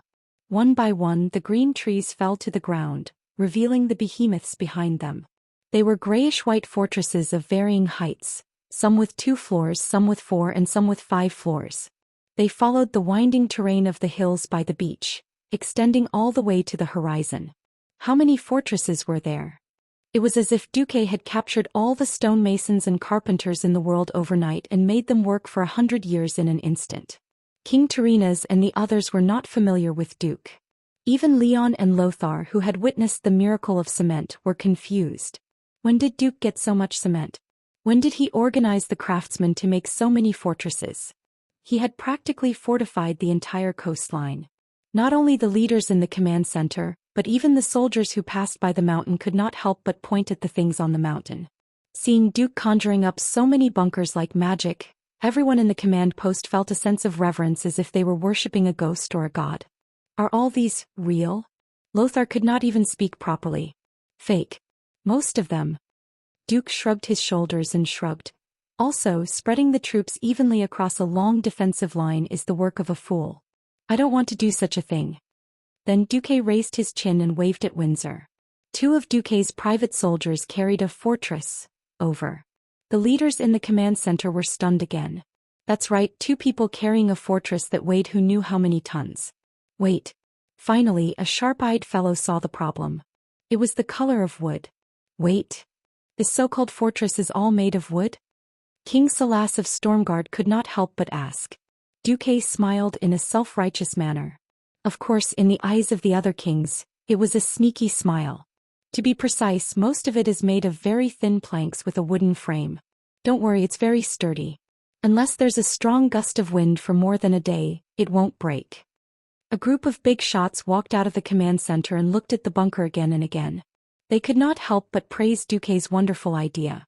At first glance it looked like a complete house, but in fact all the materials used were minimized.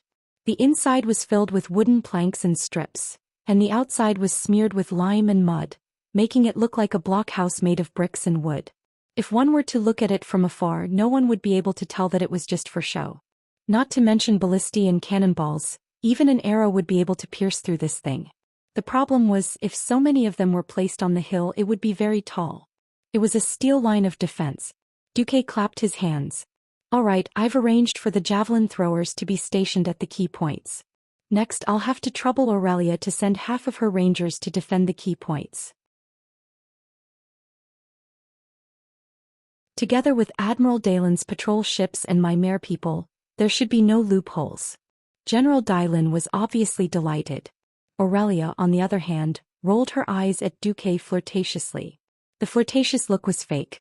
The main thing was that Aurelia remembered how Duque had tricked her into tracking him. Those eyes were clearly saying, "Little thief, you're the most cunning of all." Of course, it was a different matter from how others saw it. King Alterac Eden muttered unhappily, "Didn't you say that the tribe changed to a new chief? Is this guy smarter than before? Will he fall for it?" This was indeed a problem. But it was not a problem for Duque. After the demonstration, everyone returned to the command center. Hehe. In fact, this new great chieftain has always been my and Lothar's old rival. Duque laughed heartily as he looked at Lothar. Black Hand is just a brute. All his previous strategies were the ideas of his deputy, the current chief, Orgrim. If you pay attention, you'll find that this guy's fighting style is actually the same as his opponent's sudden inspiration in the Elven Forest. Lothar rubbed his chin as he recalled the past. Yes, I'm also curious about the enemy's commander. He can fight head-on and has strategies and tactics. I thought he was an enemy with a strong sense of the big picture. I had my doubts for a long time after killing Black Hand. Such a smart guy shouldn't have challenged me to a duel. Hey, you haven't answered my question yet. King Eden was very unhappy. Why do you think he'll definitely send the tribe to their deaths at South Shore, where we have the best defense? Based on the fact that I understand my enemy. Based on the fact that they will think, since we are going to attack by force anyway, we might as well attack the place with the best landing conditions. Duke purposely paused for a moment. There must be people who are not convinced by my words, right? Humph. King Eden snorted coldly. Duke raised his right hand and pointed his thumb at the huge block of ice that was placed next to the window of the command center. During the previous alliance meeting, some people questioned whether that ugly head belonged to the tribe's chief. Now we can try it. If the tribe really refuses to come, we'll hang the head at the gate of South Shore and raise the war flag we stole. We'll know whether these two things are real or fake once we try them. When Duque said this, Lothar's eyes lit up astonishingly. Lang even clapped his hands in amazement. Good. If the old king of a country was killed on the battlefield and even his head was cut off, what was the easiest way for the new king to establish his authority? Wasn't it just to kill the old king's enemy and clear his name? Could also boost the morale of the people. The same logic applied to the tribes that were more courageous and valued individual strength more. Antonidas stroked his long white beard. Are we going to hang the chief's head from the start? No. Duque shook his right index finger. That's too wasteful. I'm very confident that Orgrim will attack South Shore. This move is just a safety measure, or it can only be used when forcing the tribe to bleed. Force the tribe to bleed? How ruthless. The kings could already imagine how the tribe would feel when they found out that South Shore was a super tough nut to crack and was about to retreat but had to continue sending troops to deal with this death trap. That wasn't all. Duque drew a line on the map. As long as the tribe can't cross the sea through this shortest route, they'll have to make a big detour no matter if they go west or east. By then Dalen, your fleet can. If the tribe went around South Shore through the wetlands, it would be hundreds or even thousands of nautical miles no matter which way they went.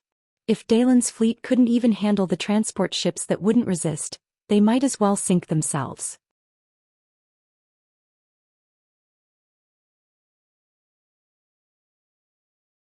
Chapter 246. The entire command center echoed with King Dalen's laughter. It was definitely a good sign on the eve of a great war. Everyone knew that the Horde was powerful. The depressed atmosphere in the command center had also spread to the middle-level commanders.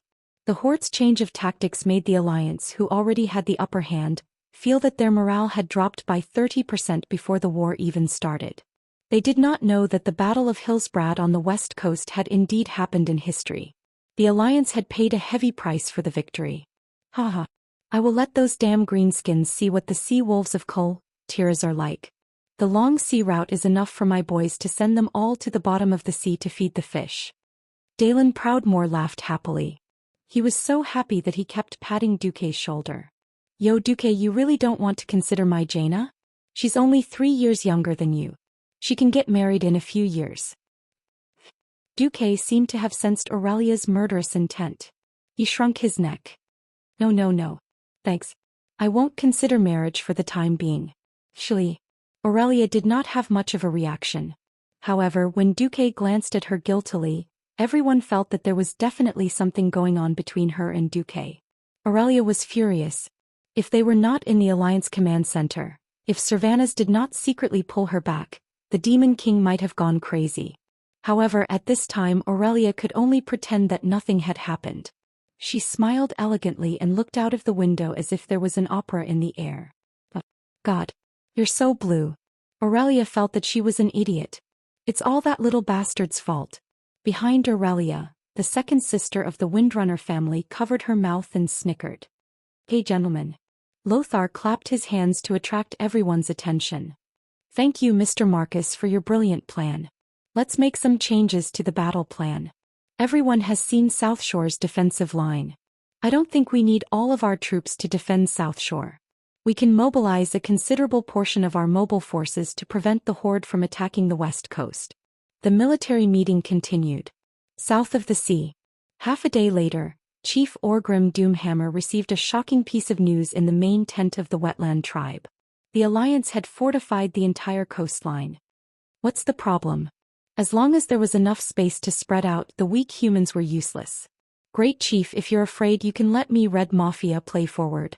Rend Blackhand, the foolish son of the former Great Chief Blackhand. He and his brother Mame had always believed that Orgrim had killed his father in a despicable manner and then ascended to the position of High Chieftain. Orgrim really wanted to kill these two brats. Unfortunately, Orgrim couldn't do it.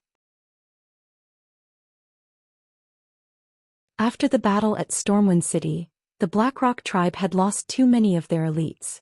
At this time, his son would undoubtedly cause the already weakened Blackrock tribe to split again. Orgrim didn't want to see this happen. This would cause the Blackrock tribe to lose control of the tribe. The wily Orgrim was waiting patiently. Enough, Red. The humans have become more cunning than before. The era of one beastman warrior fighting 10 human warriors is over. Even if I don't want to admit it, I have to admit that the humans fought very well under the cover of the bunkers. I don't want to waste the lives of the tribe's warriors. Do you want my Warsong tribe to take the lead? Grom Hellscream roared as he walked over with his famous blood howl. Great Chief, do you think those bunkers are fake? At this time, an unwelcome figure appeared. The warlock, Ghoul, Dan. Orgrim couldn't hide his disgust.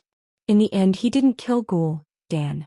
After clearing out 70% of the Shadow Council's warlocks, Orgrim's soldiers controlled the remaining warlocks and Ghoul, Dan, who had just woken up. If Orgrim didn't need Ghoul, Dan's warlocks to fight against the human mages, if Ghoul, Dan didn't offer up those damned monsters when the tribe needed new soldiers, Orgrim might have really killed Ghoul, Dan. When Ghoul, Dan woke up again, his strength was much weaker.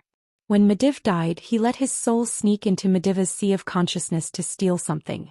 In the end, Duque stabbed Mediv in the chest, causing Ghoul, Dan to suffer.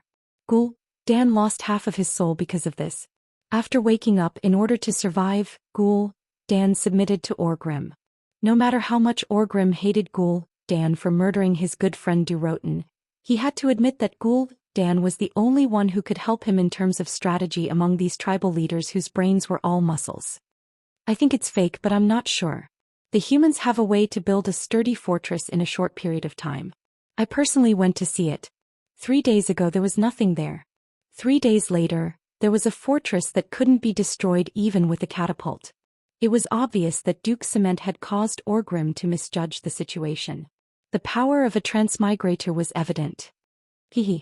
Ghoul, Dan laughed evilly. Won't we know if we test it out? I can have one of my warlocks follow your scouting ship. After returning to South Shore, Duque was tricked.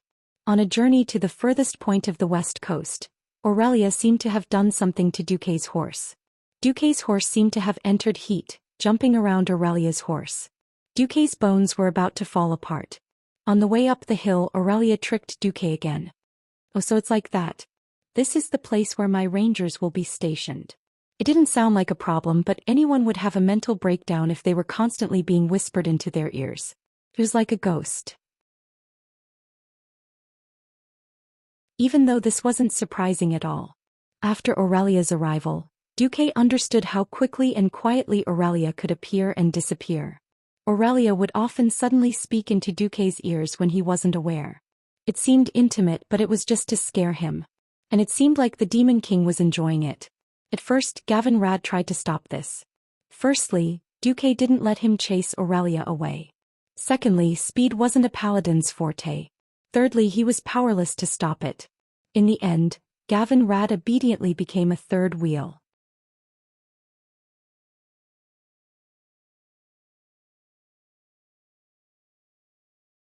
Chapter 247. Standing on a hill at the westernmost point of the western coast and looking south, the huge atonement island, the island called Tobalad, was on the right side of the horizon. It was a spiral-shaped island with a huge fortress at the highest point. On the shore of the island, the newly transferred Kurtira's 4th Fleet was stationed there. Duque, are you kidding me? I don't think those green-skinned creatures would be stupid enough to attack here. Aurelia gently placed her hands on her hips. Following the direction of her hands, one could see the sexy mermaid lines of this beautiful ranger. For some reason, Duque suddenly found that he could not look at Aurelia directly recently. Aurelia glared at Duque, reminding him that this was a time of war. Unfortunately, Aurelia also found that she could not look at Duque directly recently. Even if she kept telling herself that Duque was just a 15-year-old kid, she still couldn't believe it. But he did not look like a kid. Right, back to the main topic. The place they were at was very delicate. From the topography of the mountains, there were towering mountains to the west. Even the beastmen would find it extremely difficult to climb up the steep cliffs of almost 90 degrees. This was definitely a nightmare for an army to disembark. The hill they were standing on had a slope of about 45 degrees, all the way to the beach. It could be said that this was the limit for an army to disembark. Aurelia did not think that the horde would probe here, mainly because they were too close to Kurtira's 4th Fleet. Even if the 4th Fleet was weaker and only had half the number of the first 3 fleets, it was still not something that the horde's transport ships or reconnaissance ships could contend against. No. Aurelia, have you noticed that the geographical position here is very delicate? It happens to be within range of the island's cannons. The female elf stroked her gorgeous blonde hair. She noticed that the island was a little far away. If they passed through the side of the island because of the protruding mountains on the west side, there would be a blind spot that long-range weapons could not reach. If they broke through here, the cannons on the island would not be able to reach them. But here, Duque had actually built a huge bunker. A 5-story blockhouse was built here using cement mixed with newly arrived volcanic limestone. The lowest level had a total of 8 cannons and the second level had 12 ballistae. There were also catapults on both sides of the blockhouse. This configuration was almost comparable to South Shore. I want you to destroy all the scouts of the tribe in the shortest time possible. I can only leave this task to you, Aurelia. Duque said with bright eyes. The female elf was obviously snubbed. She put her hands on her waist and felt as if there was an invisible tail on her butt. Humph. You seem to know quite well who is the strongest woman in the Windrunner family. Duque face-palmed, sweating profusely. On the way, Duque arranged for Sylvanas to guard a blockhouse midway between South Shore and this place. In Aurelia's opinion, that was the most likely place to be tested. Because of this, Aurelia threw a tantrum for a long time. Now that the great demon king was satisfied, she let him go. Aurelia, who was ready for battle, felt that Duque was a hindrance. She said that he, as the deputy commander, did not need to worry about the specific layout of the battlefield and sent Duque away. Duque had thought that this was the end, but on the way back to South Shore he saw 2 long legs dangling in the air. The green boots hanging in the air were really eye-catching. Coupled with the long legs that were definitely more than 10 meters long, it was hard not to see them. Elves were slender to begin with, and Queen Sylvanas' long legs were even more exaggerated. Not to mention the extra fat, it was a perfect beauty that would have been too plump if there was more but too skinny if there was less. Duque, Gavin, Rad, Windsor and Duque's guards stopped their horses. Sylvanas, what's the matter? Queen Sylvanas' legs swayed as if she was kicking the water, and there was an intoxicating laziness in her expression. Nothing, I just feel that. Are you looking down on me? It seems like you gave me the most likely place to find orc scouting ships, but in fact you think that my sister's place is the key, right? This intuition, the Windrunner sisters are all monsters. Duque sighed. Yes, I have to admit, in my mind the probability of that is 5 times higher. Why did you arrange it this way? Queen Sylvanas asked casually. Because you don't look motivated? Duque decided to play dumb. Everyone knows that you are a famous salary thief in Cuel Salis. You get the benefits of a ranger general but you don't do any proper work. Of course this was just a facade.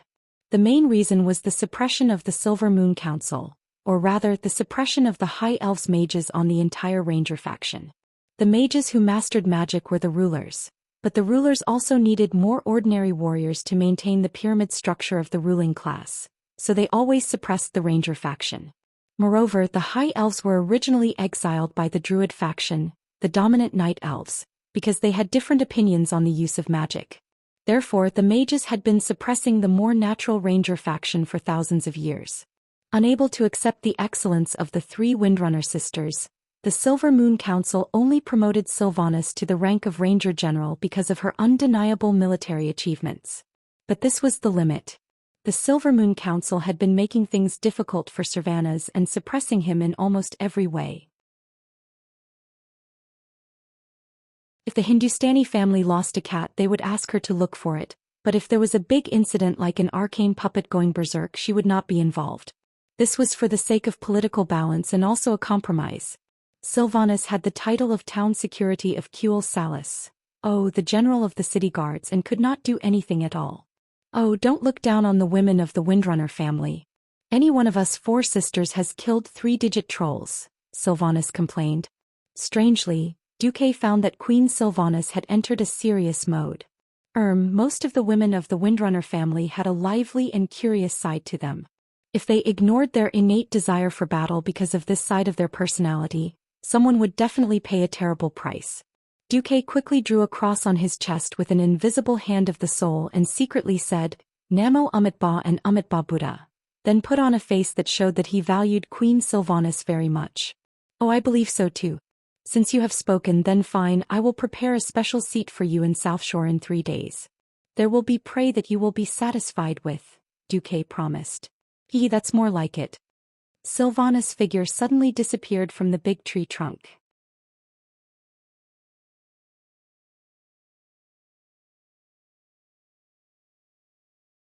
Chapter 248. The next moment, Sylvanas suddenly appeared behind Duque, who was riding on horseback. It looked like the two of them were riding on the same horse, incomparably intimate. In reality, Queen Sylvanas did not put any weight on the horse at all. She was so light that he could not feel any weight at all. Her hands pressed lightly on Duque's shoulders and she came up from Duque's right back. A strange natural fragrance gently brushed past Duque's ear, making Duque's heart itch. Then Duque suddenly felt a strange touch on his right cheek. It was the touch of red lips. Unlike Aurelia's soft kiss last time, which was like kissing a child, this kiss felt between intimacy and warning. Between kiss and bite, there was a hint of a reward but also a faint warning. Yo, the great lad that my sister has taken a fancy to. This is your reward in advance. But if you dare to break your promise, I will bite off a piece of your flesh in the same place. After the lightning kiss, Queen Sylvanas's warning came through the whisper of the wind. Duque touched the right side of his face, not knowing whether to laugh or cry. Was this a warning? Or reward? In any case, Duque was teased again. Sylvanas's green figure suddenly disappeared without a trace. She was ridiculously fast and her graceful figure was also dazzling. On the other side, Gavin Rad chuckled unkindly. Hey, you're not qualified as a bodyguard. Duque complained. As long as you give the order to label Lady Aurelia or Lady Sylvanas as an enemy, my warhammer will definitely not hesitate to smash that beautiful face. Gavin Rad's face had a naughty look on it. The subtext was, do you dare, Duque? Duque would not do that even if he was out of his mind. That was Queen Sylvanas. If he could change history and save Queen Sylvanas so that she would no longer be the cold undead queen, but a warm and lively Sylvanas, that would be perfect. Thinking of King Lang, who was still alive and kicking, Duque suddenly felt confident. However, could Sylvanas still be called Queen if she did that? Duque suddenly felt a little melancholic. At this moment, Gavin Rad muttered softly, thank goodness you didn't take fourth brother as well. Otherwise, you would have become everyone's enemy. What? Duque was stunned for a moment and didn't pay attention. Oh, nothing. As expected, the tribe's probing came on the second day. It was a dusk raid. Almost 30 transport ships rushed out of the sea almost as night fell. Currently, the Horde was indeed lacking in warships. The clever orcs had found another way to solve the problem of not having control over the sea. That was speed. It was unreasonably fast. It was insanely fast. This wasn't the latest metal lump, but an earlier batch made of pure wood. It was lighter and faster. The hull was ridiculously low. There was no mast, no tower, and no deck could be seen from the outside. The part above the sea was almost completely covered by defensive shells. The orc laborers covered the top of the ship with large shells for defense. What did the orc transport ships use as power? The answer was oiling. It was purely hand-powered without any additives or preservatives. Oh, wrong, without any high-end navigation technology. There wasn't even a rudder. It relied entirely on paddles to change course. From a bird's eye view, the entire ship looked like a cockroach gliding on the surface of the water. The orcs' navigation was simple and violent. What if the waves capsized the ship? What if they were not skilled enough to sail on the sea? Nothing. If they sank, so be it. Orcs who could not be used had no right to live. This was the orcs' philosophy of life. When 27 of the 30 transport ships broke away from the patrol fleet and rushed over, there was a huge commotion on Tobalad. It was only when the ships broke through the waves, completely ignoring the possibility of recycling them, and rushed to the beach along with the surging tide, that the first meaningless roar of cannons rang out on Tobalad Island. The sky rapidly darkened. Looking from afar, most of the ships had reached the shore. Many black figures gathered together and stepped onto the stony beach. They didn't line up and charge towards the hill in a disorderly manner. Even from the hill, Aurelia could see these creatures with red eyes and green skin. They were tall and had no armor. They carried heavy weapons that could definitely be described as massive as they ran towards the hill. They brandished crude weapons such as axes, hammers, machetes, and spears. Many of them didn't have the glow of metal. And they had a lot of people.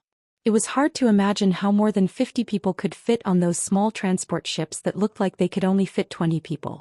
22 ships, more than 1,000 Suicide Squad members. Night attack. This was not a small amount of pressure for the regular human army.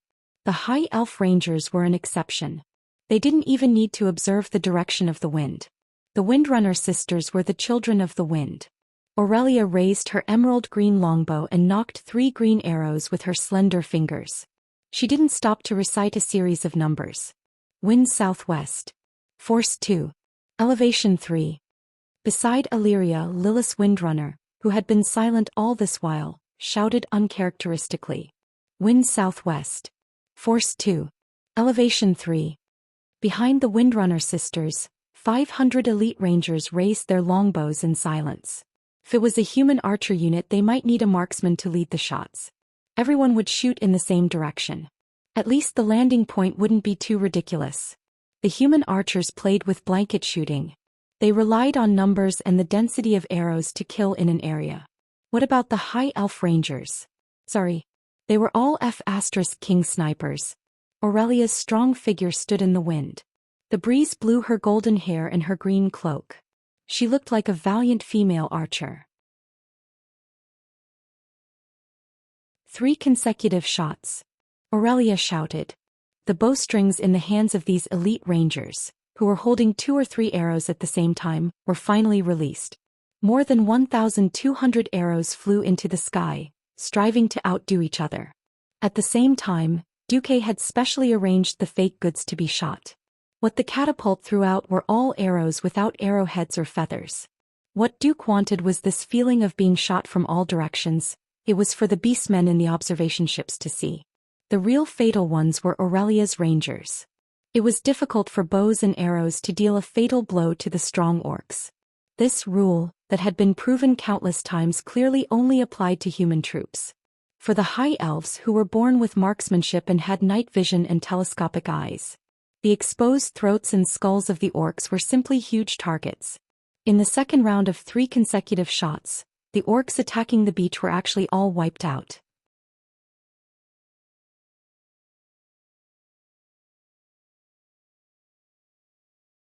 Chapter 249. Each of the orcs had 2 or 3 elven arrows stuck in their vitals. The most miserable orc had 4 arrows in his throat and 3 arrows in each of his eye sockets. There was almost no place for him to stick them in. Suddenly, there was a burst of mournful cries on the beach. The sound was so dense that it almost made people think that it was just one loud sound. A few seconds later, the beach was filled with the sound of the wind and waves, but there was no sound of people. Only the green shadows of the beach under the last rays of the setting sun, as well as the black sea under the dim light, were chasing the scouting ships. The orcs attacking the beach were completely wiped out. Silence. Dead silence. Not only were the orcs frightened, but the Curtalus navy on the island were also dumbfounded. The Navy had originally planned to approach the shore as much as possible and support the defenders on the shore with artillery fire. The Rear Admiral was prepared to accept the severe punishment of King Daolin as the price for his defense line being broken under his eyes. But what happened? The orcs attacking the beach were killed in seconds. Just as the Navy ships were unmoored and ready to go out to sea, they were all dead. What the hell was that? But that was not important. Even if the orcs on the shore were killed, there were still those on the sea. Looking at the orc scouting ships that turned around and wanted to leave, the Curtila's Fourth Fleet chased them with all their might. Duke, who was watching the battle from the shore, was worried that the beastmen would be as pitiful as the orcs. They would be completely wiped out without even a messenger. In the end, when he saw that 2 scouting ships had escaped, Duque finally let out a long sigh of relief. Little rascal, are you satisfied now? On the top floor of the bunker, Aurelia carried her bow and looked at the relieved Duque with her hands on her hips. I'm satisfied, what about you? Duque asked casually. It's not even a warm-up. Us Windrunner family rangers without the arm strength to shoot 100 arrows are not qualified at all. Duque was dumbfounded. Are all the High Elves monsters? Drawing a bow and pulling an arrow looked easy. To shoot far, one had to use a strong bow. In the truest sense, a strong bow could not be drawn without a draw force of over 100 Gen. Even though the arrows could fly further with the help of the mountain, the Elven Ranger's sniping range was more than 100 meters. At this distance, if a professional human archer were to use a bow of this level, they would only be able to draw the bow 10 times at most before their arms would become sore and swollen. Aurelia actually said 100 arrows. Looking at those arms and legs that were more slender than a human's, it was hard to imagine that the muscles under the fair skin had such endurance. However, on Aurelia's smooth arm, there wasn't even a mouse muscle. It was completely streamlined.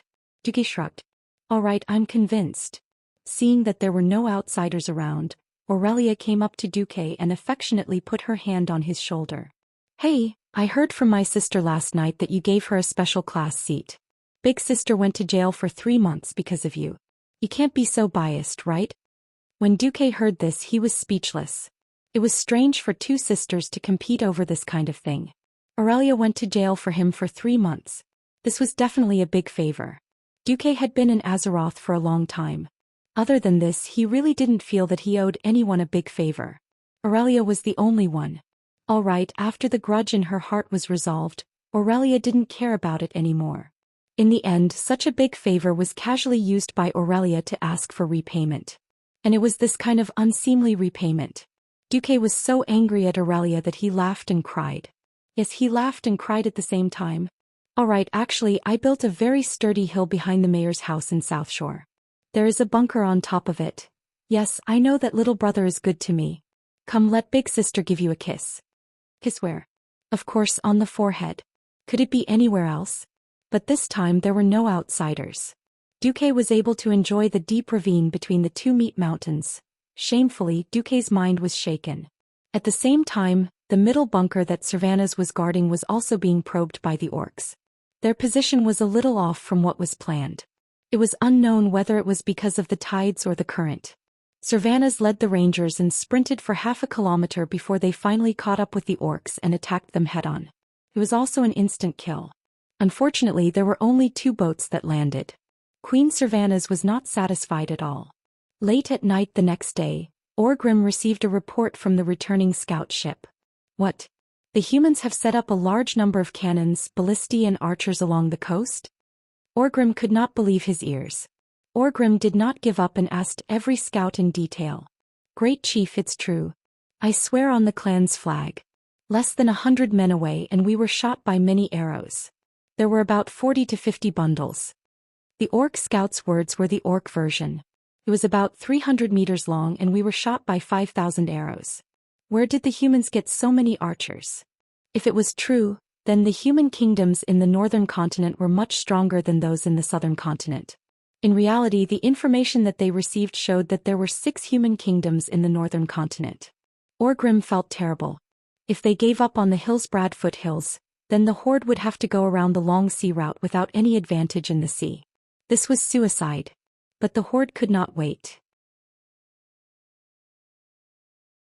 After the main force left Stormwind, the Horde realized that most of the southern continent did not have enough food to support the army. The dwarves' Asmodean kingdom was cold and many plants in the wetlands were inedible. Large numbers of crocodiles and ferocious monsters caused a lot of trouble for the Horde. Only the rich northern continent could provide them with hope. Orgrim hated Ghoul, Dan and the other warlocks.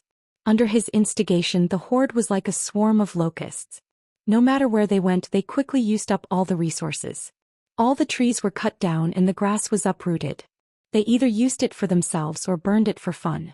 This was not a joke. The orcs could not suppress the urge to destroy in their hearts. When there were no enemies the orcs found it fun to destroy the environment. Without the pressure from the human mages, Orgrim might have really killed all those damned warlocks. But now Orgrim could do nothing. The Horde was like a wheel rolling down a mountain. It would either continue to roll or it would flip over and be destroyed halfway up the mountain.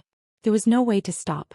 Orgrim bared his teeth and pressed his thick reddish-brown finger on the coarse cowhide map. Since the humans have defenses all along, then let's pick the best place to land. His finger was pointing at the location of South Shore.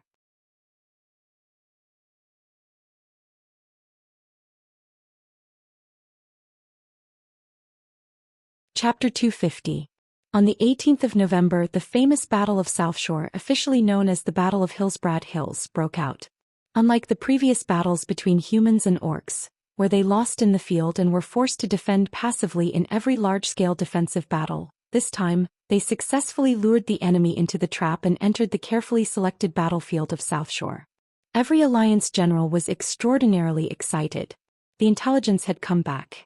The Horde army had assembled on the ships, and according to the direction, their destination was South Shore.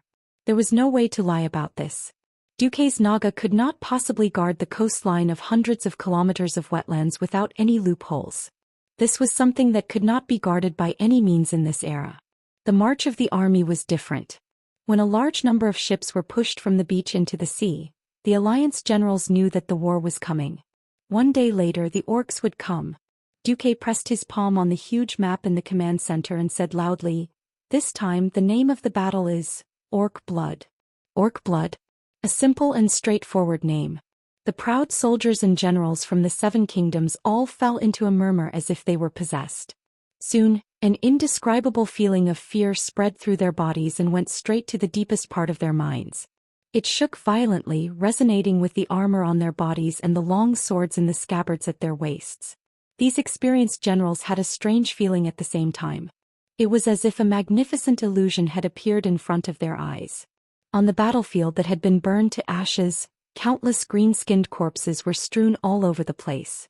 Every corpse was so ferocious and cruel, but their unwilling souls could only continue to vent their anger by roaring in the desperate hell. The generals could not think of any other name more suitable for this battle after hearing the name, Orc Blood, from Duke's mouth. Even if this was not the final battle between the Alliance and the Horde, it was still very exciting to let the enemy's blood dry. No. They even felt that because of the name, the success of the battle was inevitable. Of course, this was just a momentary illusion.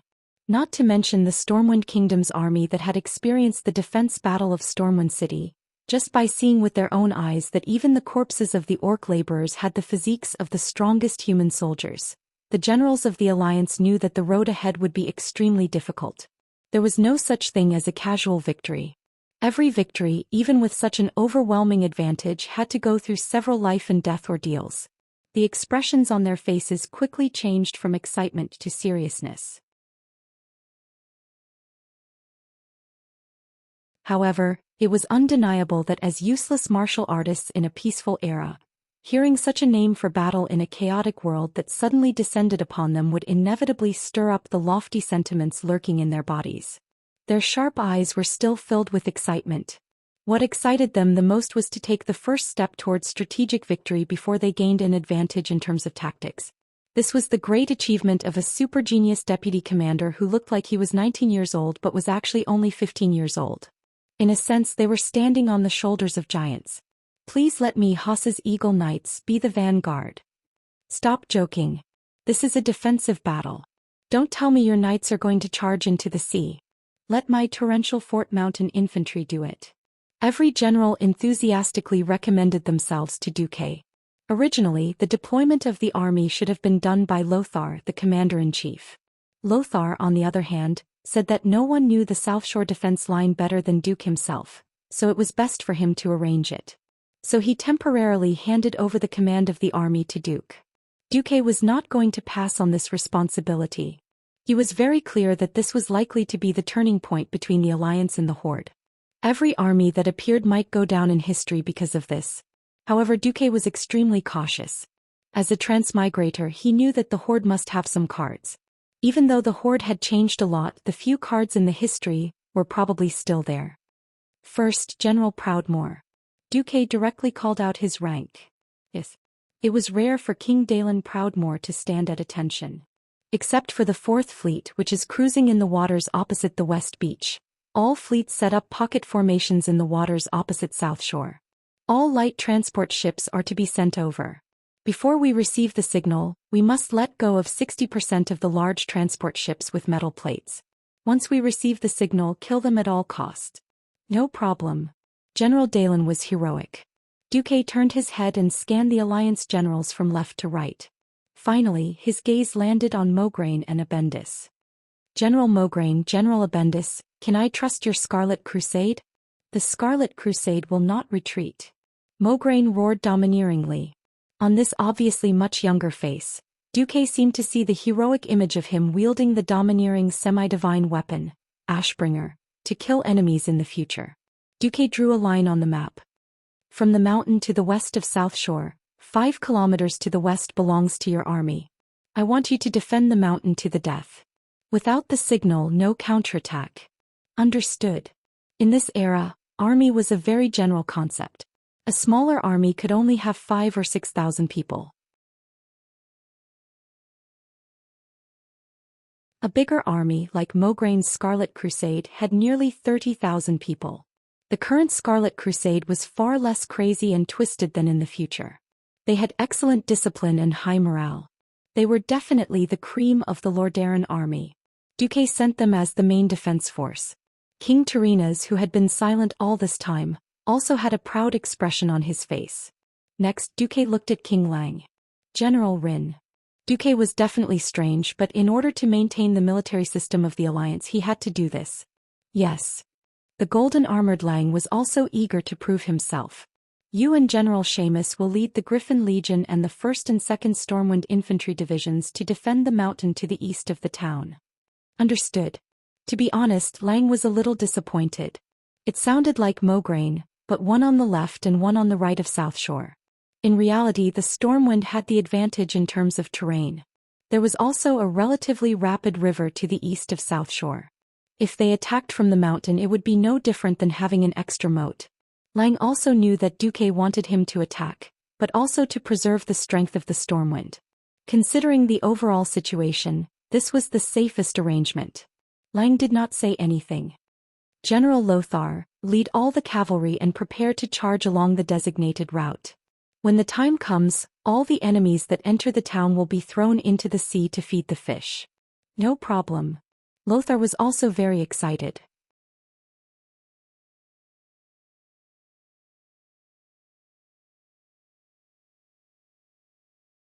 Chapter 251. The sun was setting. A bright sword was inserted into the hilltop. In the field of vision. The tip of the sword was stabbed into the slightly yellowed meadow. The sharp blade, which shone like a pool of autumn water, reflected the vast sea, while the hilt of the sword blended into the endless sky. It was as if the sword had pierced through the entire world. The blue ribbon on the hilt with the emblem of a lion's head fluttered in the breeze, and the swaying elegance reminded one of a distant memory. The wise and deep blue eyes were squinting slightly, greedily absorbing the scenery between heaven and earth into his pupils. The middle-aged man was wearing a blue lion's head cloak with golden edges. Under the cloak was a shiny golden helmet, which symbolized the glory of an era as well as the shame of an era. A pair of large hands that had only recently become rough touched the top of the sword hilt, holding the sharp sword. He stood upright in the wind like a stone statue. Your Majesty, it's getting late. Andoin, guess what I'm looking at? King Lang smiled and turned around to ask his childhood friend, the former leader of the Storm Knights, and the current commander-in-chief of the Alliance. After crossing this sea, head forward, then southwest, then southeast, where Stormwind City is. Lothar was indeed worthy of being Lang's best friend. He easily guessed Lang's thoughts. Stormwind City is the land that we once risked our lives to protect. It's also our glory. When I knew that Stormwind City could not be defended, I thought that my sword and I would be destroyed there. However, for the sake of Varian, I'm still standing here looking at my sword in a foreign land. Lang pulled the sword out of the ground. The sharp and tough blade did not show the slightest bit of damage even though it had been through such rough treatment. Lang raised the tip of the sword to the sky and stared at it quietly. A timid voice came from behind Lang and Lothar. "Father, are you saying that I've tarnished your glory?" "No, it's not like that, Varian. True glory is never a person or a person's private property." Lang retracted his gaze. The storm golden sword that symbolized royal power and glory looked extremely slender and sturdy in the setting sun. It was as if the sword was supporting a part of the world. Lang sheathed the sword and walked over to his lover and child. The queen gave Varian a gentle push, allowing the young Varian to step forward. Lang caressed Varian's head lovingly. His loving gaze seemed to have traveled through time. 1,000 years ago, when the last son of Thoradin the Great was abandoned in the ruins of the Torrent Castle by the arrogant nobles who were eager to go to the rich land of Lordaeron. The late king of Stormwind brought his son and led the abandoned poor people across half of the continent to the valley where Stormwind City is now. The late king made a vow. "I swear to protect my people, to keep them away from hunger and cold, to keep them away from killing and strife, and to keep them away from the arrogance and greed of the nobles." Lang's voice was deep, but there was a strange sense of emptiness that made everyone feel as if they had traveled through time with his voice. The late king did it. He forged the glory of Stormwind in his own way. He also used his own way to tell the later generations what glory was. Before he died, he also issued an imperial order for every noble in the new kingdom to follow the spirit of chivalry, to be humble and devout, full of glory, not afraid of sacrifice, brave and resolute, compassionate and honest. That was how Stormwind came to be founded, with military might and the tradition of inheriting titles through military merit. It's a pity that most of the nobles in Stormwind have forgotten all of this. Hence, I'm more willing to see the fall of Stormwind City as a punishment from our ancestors for losing our glory. The young William nodded as if he understood. Fortunately, when the people of Stormwind were at their most desperate, I still had your uncle Anduin and the unparalleled genius Duque to help me. This gave me the opportunity to make up for my mistake and recover the lost glory of the kingdom. My personal glory is no longer important. My only hope is that the descendants of Orion will not forget their original intention and pass on the glory of the late king. As long as I can do it, I won't have any regrets even if I die. Father, you will see the day when Stormwind City is restored, William said with absolute certainty. I hope so too. However, your Uncle Duque and I will eventually grow old. When that time comes, it will depend on your and Brother Duque's hard work. Yes. The young prince nodded vigorously. Looking at the sea, Lang's vision seemed to penetrate the horizon and reach the huge transport fleet that was traveling at high speed on the sea. It all depends on tomorrow. Don't worry, there's you, there's me, there's Duque. Whether it's Stormwind City or the Alliance, we are invincible. No one would have thought that just a day ago at the wetland, at the gathering of hundreds of thousands of orcs, someone would say something that was almost the same. Orgrim Doomhammer stood on a high hill. In his vision, hundreds of thousands of orcs stepped on the muddy ground. There were so many beastmen that it looked like a bright green ocean as far as the eye could see. This ocean breathed together, enjoyed the victory together, and enjoyed the same fate. Every orc was looking forward to Orgrim's speech. In the eyes of the orcs, even though there was still the last iron furnace fort that had not been conquered, everyone believed that it was only a matter of time before Kilrog Deadeye's Bloodring clan dragged those damned dwarves out of the cave and killed them. They had completely conquered this continent. Although there was better prey and more fertile land here than in their homeland, it was still far from enough to accommodate all the clans. In the eyes of the orcs, this was only enough for 3 large clans to thrive. But how could there only be 3 large clans? Orgrim laughed. Then he raised his famous Doomhammer up high and roared towards the sky. "Pie people, listen to me." The commotion below disappeared. Every orc quietened down and turned their ugly faces full of protruding fangs towards Orgrim. This world is very suitable for survival. We can rebuild our homeland here.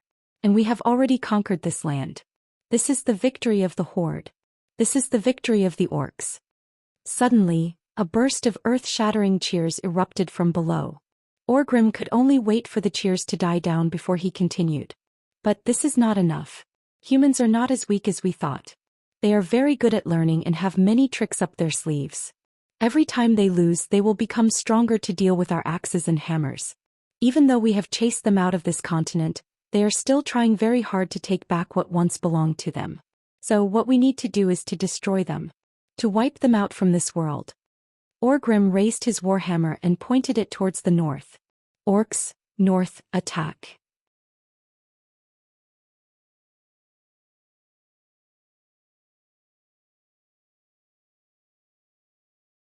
Chapter 252. Orgrim's speech was simple and violent. Needless to say, there would naturally be people who would describe the richness of the continent in the north. All he needed to do was tell his tribesmen where the enemy was, and his tribesmen who had become extremely violent after drinking the demon's blood, would swarm towards them. Unlike most beastmen, Orgrim was extremely calm and clear-headed. Not only did he carefully study the map and confirm the situation in the nearby seas, he had also started to learn the human common language after leaving Stormwind City. Orgrim purposely kept a family of captives and used their relatives as a hostage to force an old woman to teach him the common language. From pointing to the simplest items such as a rock, Orgrim compared the pronunciation and verified his translation results one by one. This was very boring and not understood by most beastmen. However, in this crossing of the sea, Orgrim produced the corresponding results. He had seen the route of the transport fleet on a captured military map. He was very clear about the power of the huge human warships on the sea. The rumbling of the cannons could easily send more than 10 beastmen flying at the same time. The beastmen did not have the slightest ability to fight back on the sea. Therefore, Orgrim's chosen route was to start from Paladin Bay on the other side of the wetlands and head northeast to reach the shallow waters with quite a lot of underwater reefs. Then he would follow the sea between Rapids Fort and Tangarock and head north all the way to the eastern beach next to South Shore. This way he could allow the main force to avoid the most powerful human fleet on the sea. Orgrim considered the Murlocs and Nagas who worked for the humans, but he felt that there were too few of them to be a threat to the Horde. He did not intend to allow the main force to land on the eastern beach because the mountains there were more steep and the entire beach was covered by the humans' arrows and ballistae. If they landed there, even a victory would be a Pyrrhic one. The western coast of South Shore was different. There were more rocks on the coast, which was convenient for concealment and cover. There were too few people with brains in the Horde. Orgrim could only personally calculate the time of departure and arrival. His calculations were very accurate. If there were no accidents along the way, then the first batch of transport ships would arrive late at night. After the decoy fleet, the main force would land around 4:30 in the morning. As long as the main force could successfully land. When the main force of the Horde reached South Shore, it would just be morning. The warriors of the tribe would have a whole day to deal with the humans. Orgrim believed that with the beastmen's unparalleled stamina and endurance, even if the weaker humans could defend themselves for a while, they would be worn down and destroyed after a few hours.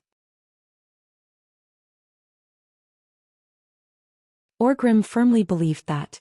In fact, on the Alliance's side, General Dalen, who had already led his fleet out to sea, slammed the table and cursed when he heard the time it would take for the Horde to pass the sniper position. Doesn't this make our entire fleet into mascots at sea? Dai Lin felt irritated as he looked at the dark sea through the monocular.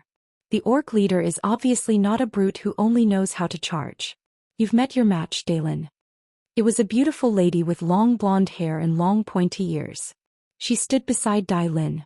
This was a position that was closer to Dai Lin than the guards of the royal family. All of these indicated that this elven mage had a special status. Indeed, this high elf mage's name was Gina Goldsword, and she was King Dalen's lover. This was an almost open secret. Is there any news? Yes, your favorite little Duque sent a message. He said that the plan remains the same. Dai Lin suddenly calmed down. He was very sure that Duque had a special way to change the situation. In this era, unless the ships were less than 100 meters apart, there was no such thing as a night battle. Since Duque told him that the plan remained the same, he would wait for that opportunity. It was late at night and the moon was shrouded in dark clouds.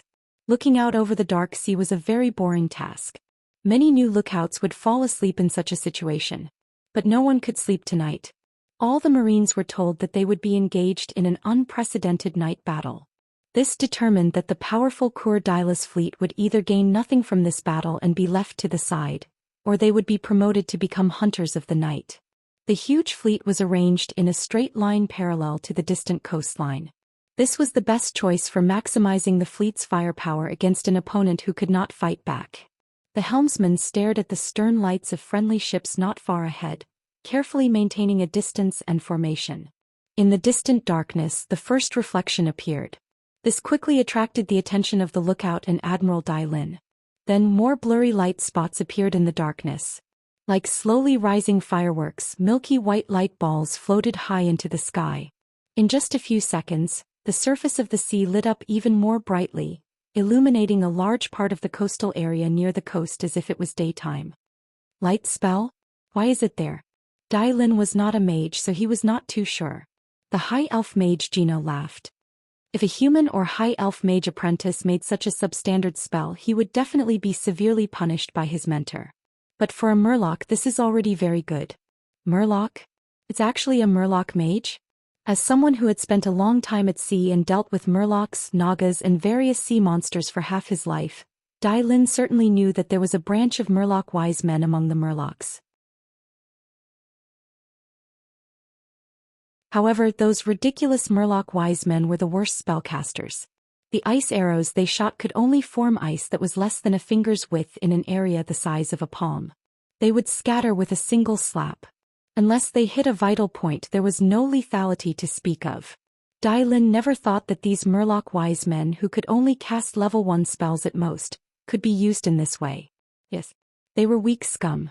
But after playing the role of a lighthouse, they were god-level teammates. In the binoculars, he saw that the orc transport ships in the area covered by the light were the target ships covered by iron sheets. Dai Lin shouted excitedly, "Open all cannons! Open fire! Open fire!" 2 minutes later, the Coeur d'Iles fleet, which was already ready, let out a series of roars. Bang! Bang! Bang! Bang! The so-called salvo was just an extremely short interval between all the cannons from the bow to the stern. If they fired at the same time, the terrifying recoil would destroy the entire deck and even the entire battleship. Even if the cannonballs did not arrive at the same time, the momentum was already very terrifying. A heavy rain of iron bullets streaked across the pitch-black sky and fell into the Horde's transport fleet with a unique screech that symbolized the arrival of the Grim Reaper.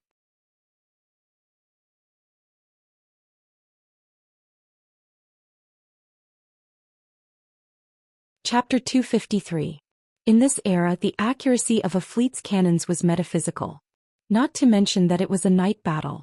These early breech-loading cannons were crude and had no way to improve the stability of the cannons. Yes, there was no rifling, no crosshairs, not even a stable firing base. Every shot would be affected by the recoil from the next shot, causing the ship to tilt. There were no recoil mechanisms or recoil mechanisms. After a shot, the wheels under the cannon retreated to reduce the recoil. Then the cannons would be pushed back to their original positions. Even the best cannoneers had a worrisome hit rate. Not to mention the orcs' strange transport ships. They had no sails or decks. They were just a big turtle shell. This gave Dai Lin a headache. Hinge shells that could destroy the ship's masts and grapeshot shells that could kill the ship's crew could not be used. They could only rely on the most primitive cannons to shoot big iron balls to see if they could hit the enemy's vital parts and cause fatal damage. Dai Lin saw through his binoculars that a few cannons hit the enemy ships, but nothing happened. They either bounced off the ship's thick iron sheet or got stuck on the ship's roof. The orc laborers still rowed the oars with all their might, driving the ship quickly. Damn it! At this rate, I won't even be able to save 10%, let alone 60%. The cannons were fierce and the water pillars were high. However, only a few orc transport ships were sunk. Admiral Dai Lin's balls hurt. At this time, the Nagas made their move. Many male Nagas jumped onto the water despite the fierce cannons. They brandished their huge tridents and fiercely hacked at the exposed oars. Often, after a single leap, More than 10 oars were cut off with a series of clattering sounds. The orc laborers in charge of rowing the ships did not know what was happening. They could see that the ships were already spinning, and the laborers were still rowing the oars so that the broken oars were slicing through the air. Good job. Admiral Dai Lin waved his arms excitedly. Send out the signal. Have the third fleet spread out and attack them at close range. The high elf mage frowned. Be careful of their counterattack. What are you afraid of? How could a transport ship with such a low railing and no turrets be able to launch a melee battle against our ship?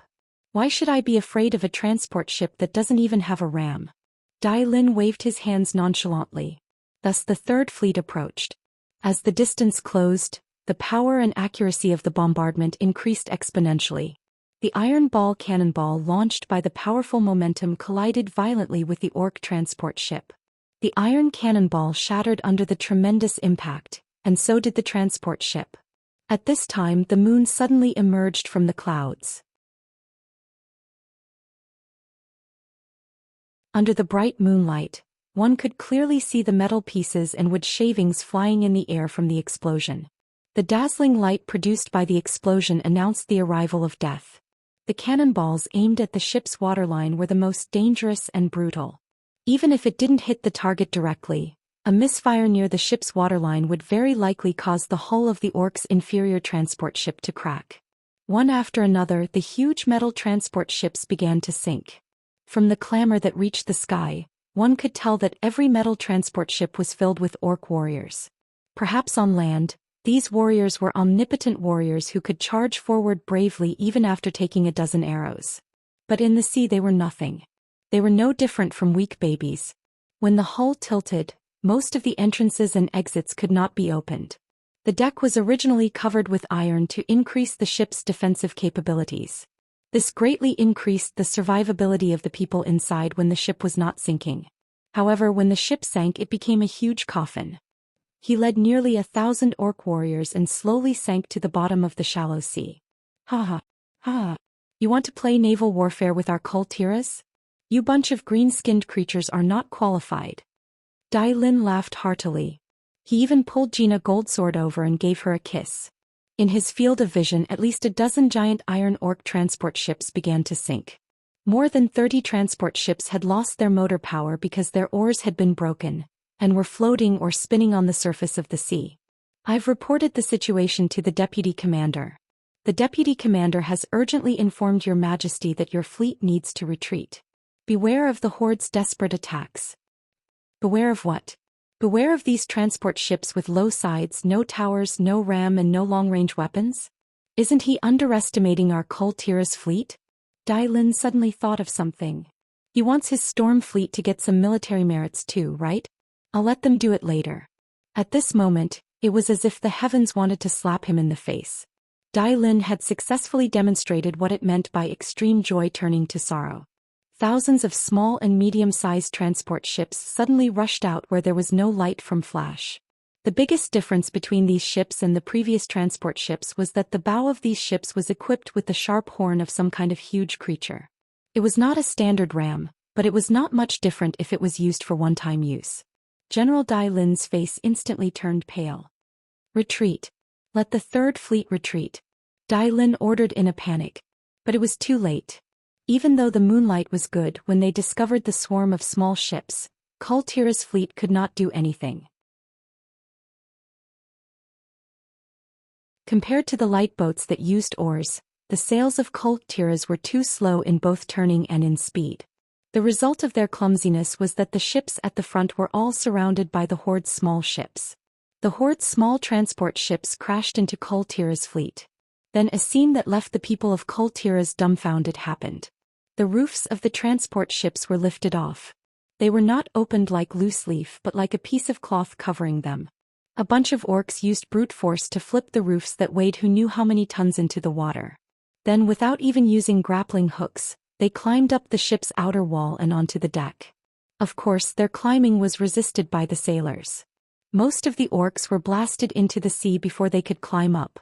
Those that did not know how to swim would often drown. However, as more and more orc transport ships participated in the siege, General Dai Lin, who was a few hundred meters away, watched in shock as the warships of the Third Fleet were attacked one after another. Usually, a warship would be attacked by more than 10 small orc boats. When more than 10 bright green figures appeared on the deck, Dai Lin knew that the ship was finished. Retreat. Retreat quickly. Dai Lin closed his eyes. After painfully abandoning the Third Fleet that was mired in a chaotic battle, Dai Lin led the remaining ships and seriously depleted the tribe's forces with a mid-range bombardment that was very artistic and had a sense of distance.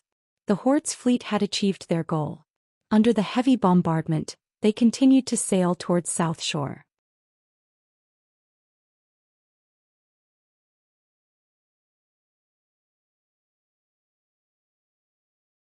Chapter 254. South Shore was a small port town. Its size could not compare to any other port on the continent.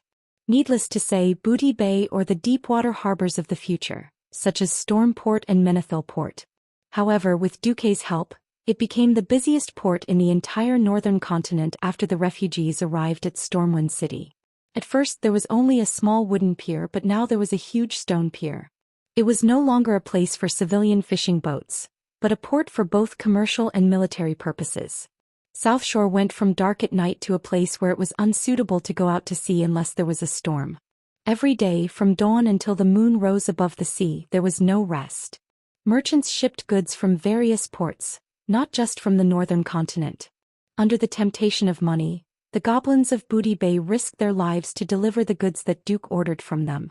Tens of thousands of people worked day in and day out, not to accumulate wealth for this port, but for the survival of the hundreds of thousands of refugees as well as for the upcoming battle.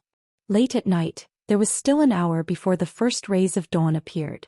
The sea on the other side of South Shore was calm and tranquil, and there were only sparkling waves on the pitch-black surface of the sea.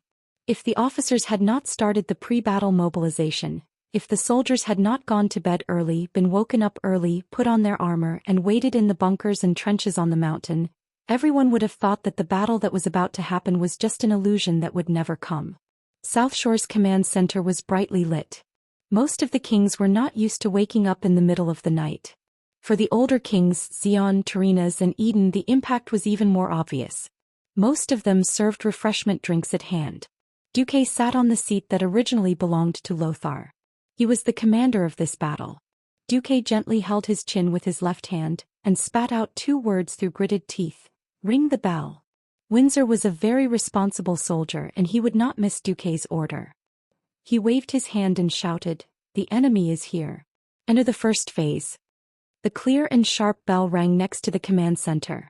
Soon the bell rang quickly and more bell rings echoed around the entire South Shore like echoes. The 2 hills on the east and west sides of South Shore were in an uproar. It was as if the hills were the legendary guardians of the shadow elves, the mountain giants. The faint shouts of officers could be heard in the wind. They seemed to be scolding the soldiers who dared to doze off. Flare. Duque was a man of few words. The order was quickly passed down and soon, a cannon sounded from the eastern hill of South Shore. A dazzling red ball of light was shot into the air.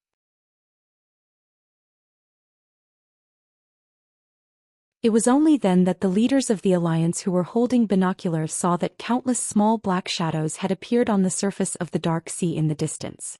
It was much smaller than the warships they were used to seeing at the South Shore port.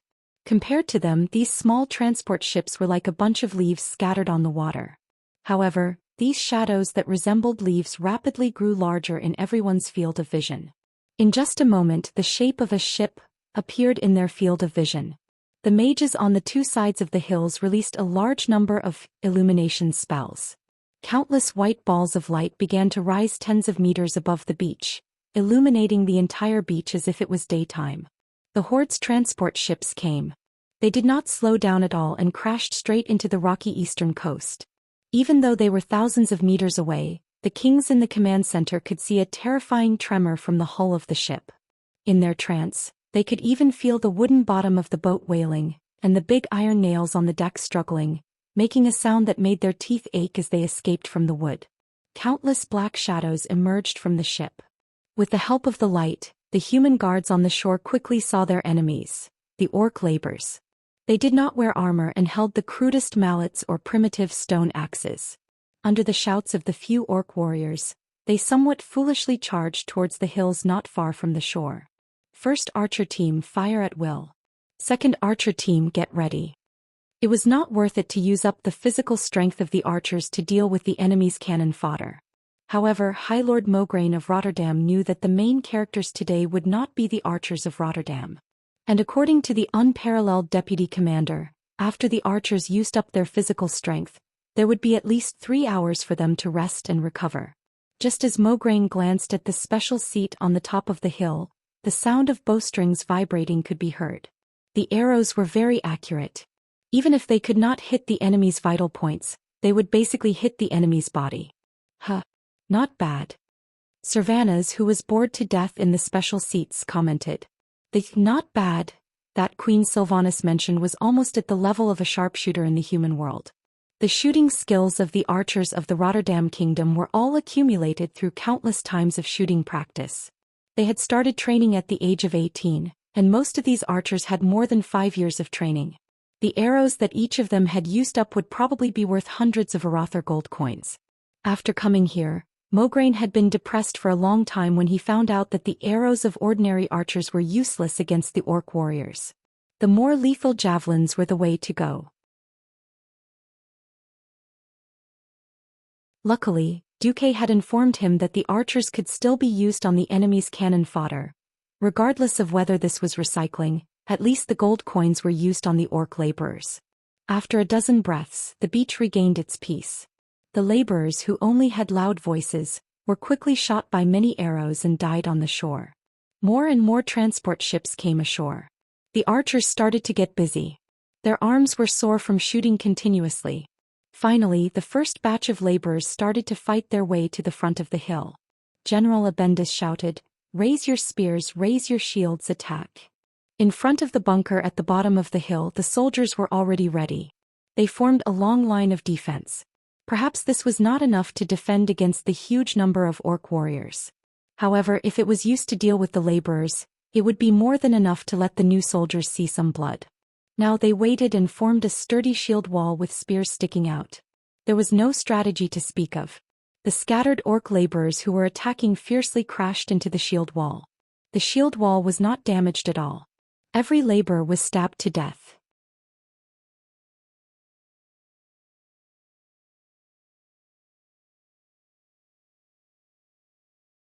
Chapter 255. The battle with the laborers was easy. Apart from the real blood, it was no different from using spears to stab scarecrows in training. Some soldiers were already teasing, "If the so-called warriors of the Horde are all like this, our team can kill 10,000 of them." Just then, after the second round of illumination, Abendis discovered that a huge transport ship had begun to rush ashore, and many taller figures with obvious armor appeared on the shore. The main force of the orcs was coming. Mograine ordered, "Blow the horn. Archers cover. Let the soldiers with swords and shields and spears come back. We're about to enter the second phase." The unique horn of the Rotterdam army sounded, and the soldiers who were having fun killing at the front line suddenly realized that it was time to retreat. Under the good light and the commander's orders, the soldiers retreated in an orderly manner. They followed the predetermined mountain path to the second line of defense that was higher above sea level. When he saw his soldiers retreating according to plan, General Abendis raised his sword and shouted, "First Javelin Brigade, shoot." The long shadow immediately shot into the air, drawing a beautiful arc in the air. Then it let out a sharp whistle and pierced downwards. Without any accidents, a considerable number of orc warriors were nailed to death at the bottom of the hill. However, many continued to charge. Abendis noticed that many orc warriors were better armed than what the intelligence had said. They were no longer the naked men described by the soldiers of Storm City, who only had brute strength. Their right shoulders, which held weapons, were covered with huge spiked pauldrons. Their heads were covered with horned helmets, and their chests were covered with a half-body armor that glowed with a metallic luster. Both of their forearms were covered with leather armors. They did not have armor on their lower bodies, only a belt that looked like a leather skirt. However, they were obviously wearing a pair of huge boots, which allowed them to pass through the complicated terrain of the battlefield better. Abendis quickly summoned a Dalajan mage who was in charge of communication, and summarized the information to Duque. After receiving the news, there was silence in the command center. Noxus pursed his lips. Gentlemen, at least we have confirmed that our enemies are a group of intelligent creatures that can evolve. No one laughed at this lame joke. It was not funny at all. Duque glanced at the exquisite wall clock hanging in the command center. It was 4:30 in the morning. Tell Aurelia and Cervantes that it's their ranger's turn. Before Duque could finish his sentence, two voices echoed throughout the command center. I heard you. It was the voice of Great Demon Queen Aurelia. I'm going to go moldy, Queen, she complained. Then the earth-shattering noise on the beach seemed to quiet down a lot. Whether it was Lang and Seamus on the eastern hill or Mograine and Abendus on the western hill, none of the commanders dared to believe their eyes. It had been too long since the humans had seen the elite High Elves Rangers. If the definition of a godly archer was to be able to kill one enemy with one arrow, then these Rangers were super godly archers. They were simply monster-level existences. They could only hear the continuous twangs of bowstrings coming from higher up the hill. In just a few breaths, the densely packed tribes on the beach were all shot dead. The arrows were as accurate as if they had eyes, automatically navigating to the throats and other vital points of the orcs. In an instant, the entire beach was empty. Oh my God, what kind of strong reinforcements did our deputy commander bring back? This is equivalent to a 10,000-man archer legion, King Lang muttered to himself. General Seamus comforted Lang. I heard that the Windrunner family is the top ranger family in Kuel Salis. Lang felt a little better after hearing that. General Seamus was right about this. The Windrunner family's rangers were indeed the most powerful among the High Elves. Looking at the entire human world, including the High Elves and even the more powerful Night Elves, there was no army that could compare to the Windrunner family's archers. Perhaps the legendary mysterious army that belonged to High Priestess Tyrant could compare to the Windrunner family's rangers. However, the horrors of the tribes were not only in their powerful individual combat power, but also in their terrifying numbers. When they found that there were more and more ships anchored on the western coast, the irascible orcs decisively ignored the orders from their superiors and began to rush their ships to any place that could be anchored. For example, the eastern beach, which had higher mountains and was better defended by humans. Another example was the harbor of South Shore itself. When the first light of dawn broke, the main force of the Horde's beach landing battle finally arrived. The gigantic iron ship crashed into the stone pier with a loud bang, causing the entire pier to shake. Duke saw through his binoculars that the deep water port that he had spent a long time building was smashed into by the group of bastards, and the sky was filled with flying rocks. Duke wished he could kill all the orcs. Damn it, my secret stash. Duque muttered in his heart. On the other side, Tyraean was also muttering, in the name of the holy light, they are too ugly. Even though Lothar and Duque had described them before, it was still a far cry from seeing them with his own eyes. He did not know if the stronger the orcs were, the uglier they were. Tyraean, who had personally witnessed the death of the tribe's laborers, had originally thought that the Horde's warriors were about the size of burly humans, with light green skin and two huge tiger teeth in their mouths. Now Tyraean realized that he was completely wrong. The real warriors of the tribe were taller and more burly, and they looked even uglier. They had bright green skin and red eyes that were even redder than a rabbit's. And those huge fangs that could not even be covered by their lips. Tyraean swore that he had only seen something like this on a wild boar. But wild boars did not walk on 2 feet, nor did they carry huge heavy weapons, nor did they wear heavy armor. Duque pretended to observe with his binoculars, and then said the answer that was marked in the system notification. All right, generals, I have good news and bad news. Everyone immediately pricked up their ears. The good news is that the Horde is finally willing to put in the main force. Lothar, you can consider calling back the reserve troops that were stationed outside. Lothar smiled slightly. To be on the safe side, Lothar divided about 1/3 of the troops that had been gathered in South Shore and placed them in the middle of the Hillsbrad Hills, which was probably the inland area between South Shore and Atonement Island. Lothar did not comment on Duque's suggestion. Because if they called back the reserve troops, they might not be of any help. If they did not call back the reserve troops, they could still be used as insurance. At most, they would receive complaints from 1 or 2 kings that their troops could not do anything. Lothar smiled and asked, "What about the bad news?"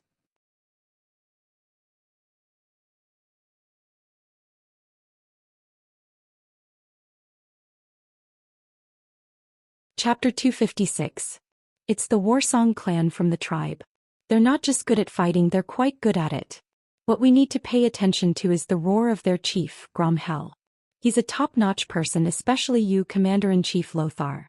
I don't want the Commander-in-Chief of the Alliance to be at the front. I know you're good at fighting too, but there are so many generals around. As the Commander-in-Chief, do you have the cheek to steal the credit of your subordinates? Initially, when he heard Duque say that Grom was impressive, Lothar was really eager to give it a try. After hearing what Duque said, Lothar could only raise his hands to indicate that he wouldn't go to the front line. There was a silent commotion among the other generals when Lothar didn't take action. Pairs of burning eyes looked at Duque, eager for Duque to call out the name of a certain person or a certain legion. The current situation was like a predetermined victory. The only difference was whether the price paid was high. However, it seemed like it would be a great victory for now. Everyone yearned for victory. The kings, who had different thoughts in the first place, were even more eager for their legions to perform well in this battle, because it would affect their country's right to speak in the alliance. Trash had no rights. That wasn't just a matter of words. More and more transport ships arrived at the seaside.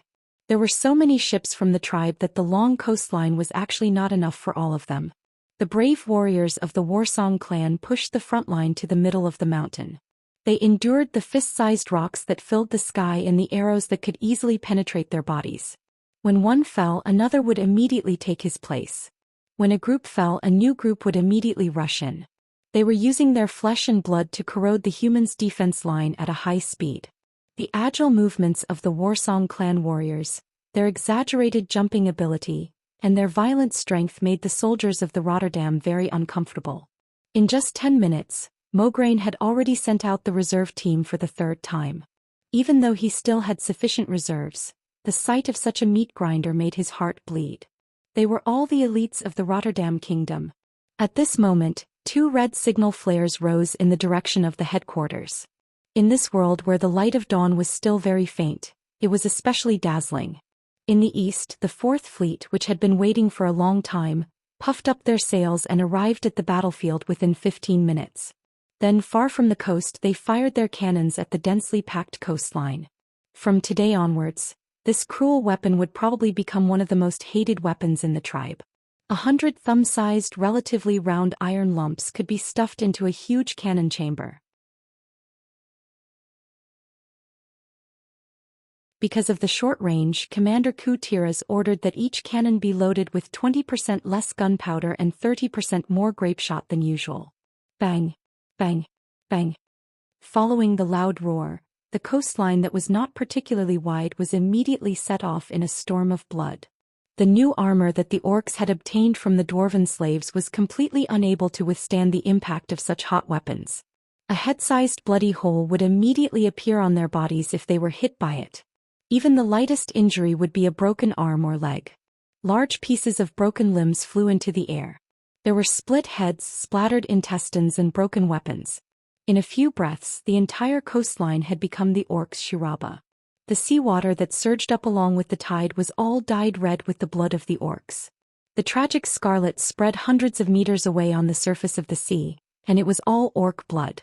The tribe's commander ordered the transport ship to rush towards Gutierrez's battleship. Unfortunately, it did not work this time. An orc laborer who was rowing the boat could not help but exclaim, "There's something down there, there's a lot of it." The laborer pointed at the large opening for the oars. As soon as he finished speaking, he was dragged underwater along with the oars. Blood gushed out and it seemed that he would not survive. At this time, there were already quite a number of slightly fat black figures on the surface of the sea. Colorful triangular dorsal fins broke through the water surface, forming white waves. Those who were familiar with them would know at a glance that they were murlocs. It was not the first time that the tribe had dealt with the murlocs. They also knew that the humans of Stormwind City had the ability to tame the murlocs, although they did not know which one. It felt as normal as an orc taming a warg. That alone was not enough to alert the tribe. Until the tribe suddenly realized that the number of murlocs was 2F*King ridiculous. It was impossible to count how many there were. All they knew was that this was definitely more than 10,000. Not only the orcs but even the human guards on the hill were stunned. At first, Duque did not send out the Murlocs because Duque felt that it would not be effective to let the Murlocs intercept the transport ships rushing towards the coast at high speed. Now it was different. Most of the gaps along the coast had been filled. If the tribe wanted to reach the shore, they would either have to smash the butt of their own ship and disembark in deeper water, or they would continue west to find a place to dock. In fact, continuing west was the right choice. But the appearance of Gutierrez's fleet dispelled the tribe's commander's thoughts. What was worse was that the transport ships that attempted to attack the Alliance's fleet had all stopped. If the tribe's ships were powered by sails, the Murlocs would not be able to cut off the ship's power. But it was oars. For the Murlocs to deal with wooden oars that were not specially reinforced was a matter of minutes. Under the command of the Murloc Oracle Mogger, the Murlocs also became smarter. They worked hard to destroy every Horde transport ship. They used all kinds of methods to break the oars of the laborers and dig into the bottom of the Horde transport ships. Like sardines, the transport ships were packed with hundreds of people. Even if one of them sank, it would be a big loss to the tribe. Looking at the situation of the battle, the 5 kings in the command center were all beaming with joy. Yo Horde, hurry up and play your cards. I don't know who the commander is, but if you don't play your cards, I'll have to take the lives of another 100,000 orcs this time. At this moment, a loud noise suddenly erupted from one of the large battleships in Gutierrez's fleet. In the next second, the huge mast broke, pulling the entire ship and causing it to tilt at an angle of 60 degrees to the water. If the first attack could be reluctantly attributed to an accident, then the second attack was witnessed by Duque with his own eyes. On the left side of the battleship's bow, a huge crack about half a meter wide and at least 7 or 8 meters long was drawn out by a Black Shadow's weapon like it was killing a fish. The entire hull of the battleship let out a sad cry, then the huge bow suddenly broke, the hull tilted and a large amount of seawater poured into the cabin. Duque could clearly see that many human soldiers had already jumped into the sea to escape. Damn. Who was it? That didn't make sense. Duque screamed in his heart. The next moment he saw the killer's weapon. It was a dark red axe that looked like a hook. That was a certain Roar's signature weapon. Blood Howl. You're tuning in to the Zhou Xian's Legacy YouTube channel. Don't forget to subscribe and join us on this journey to catch the most captivating stories.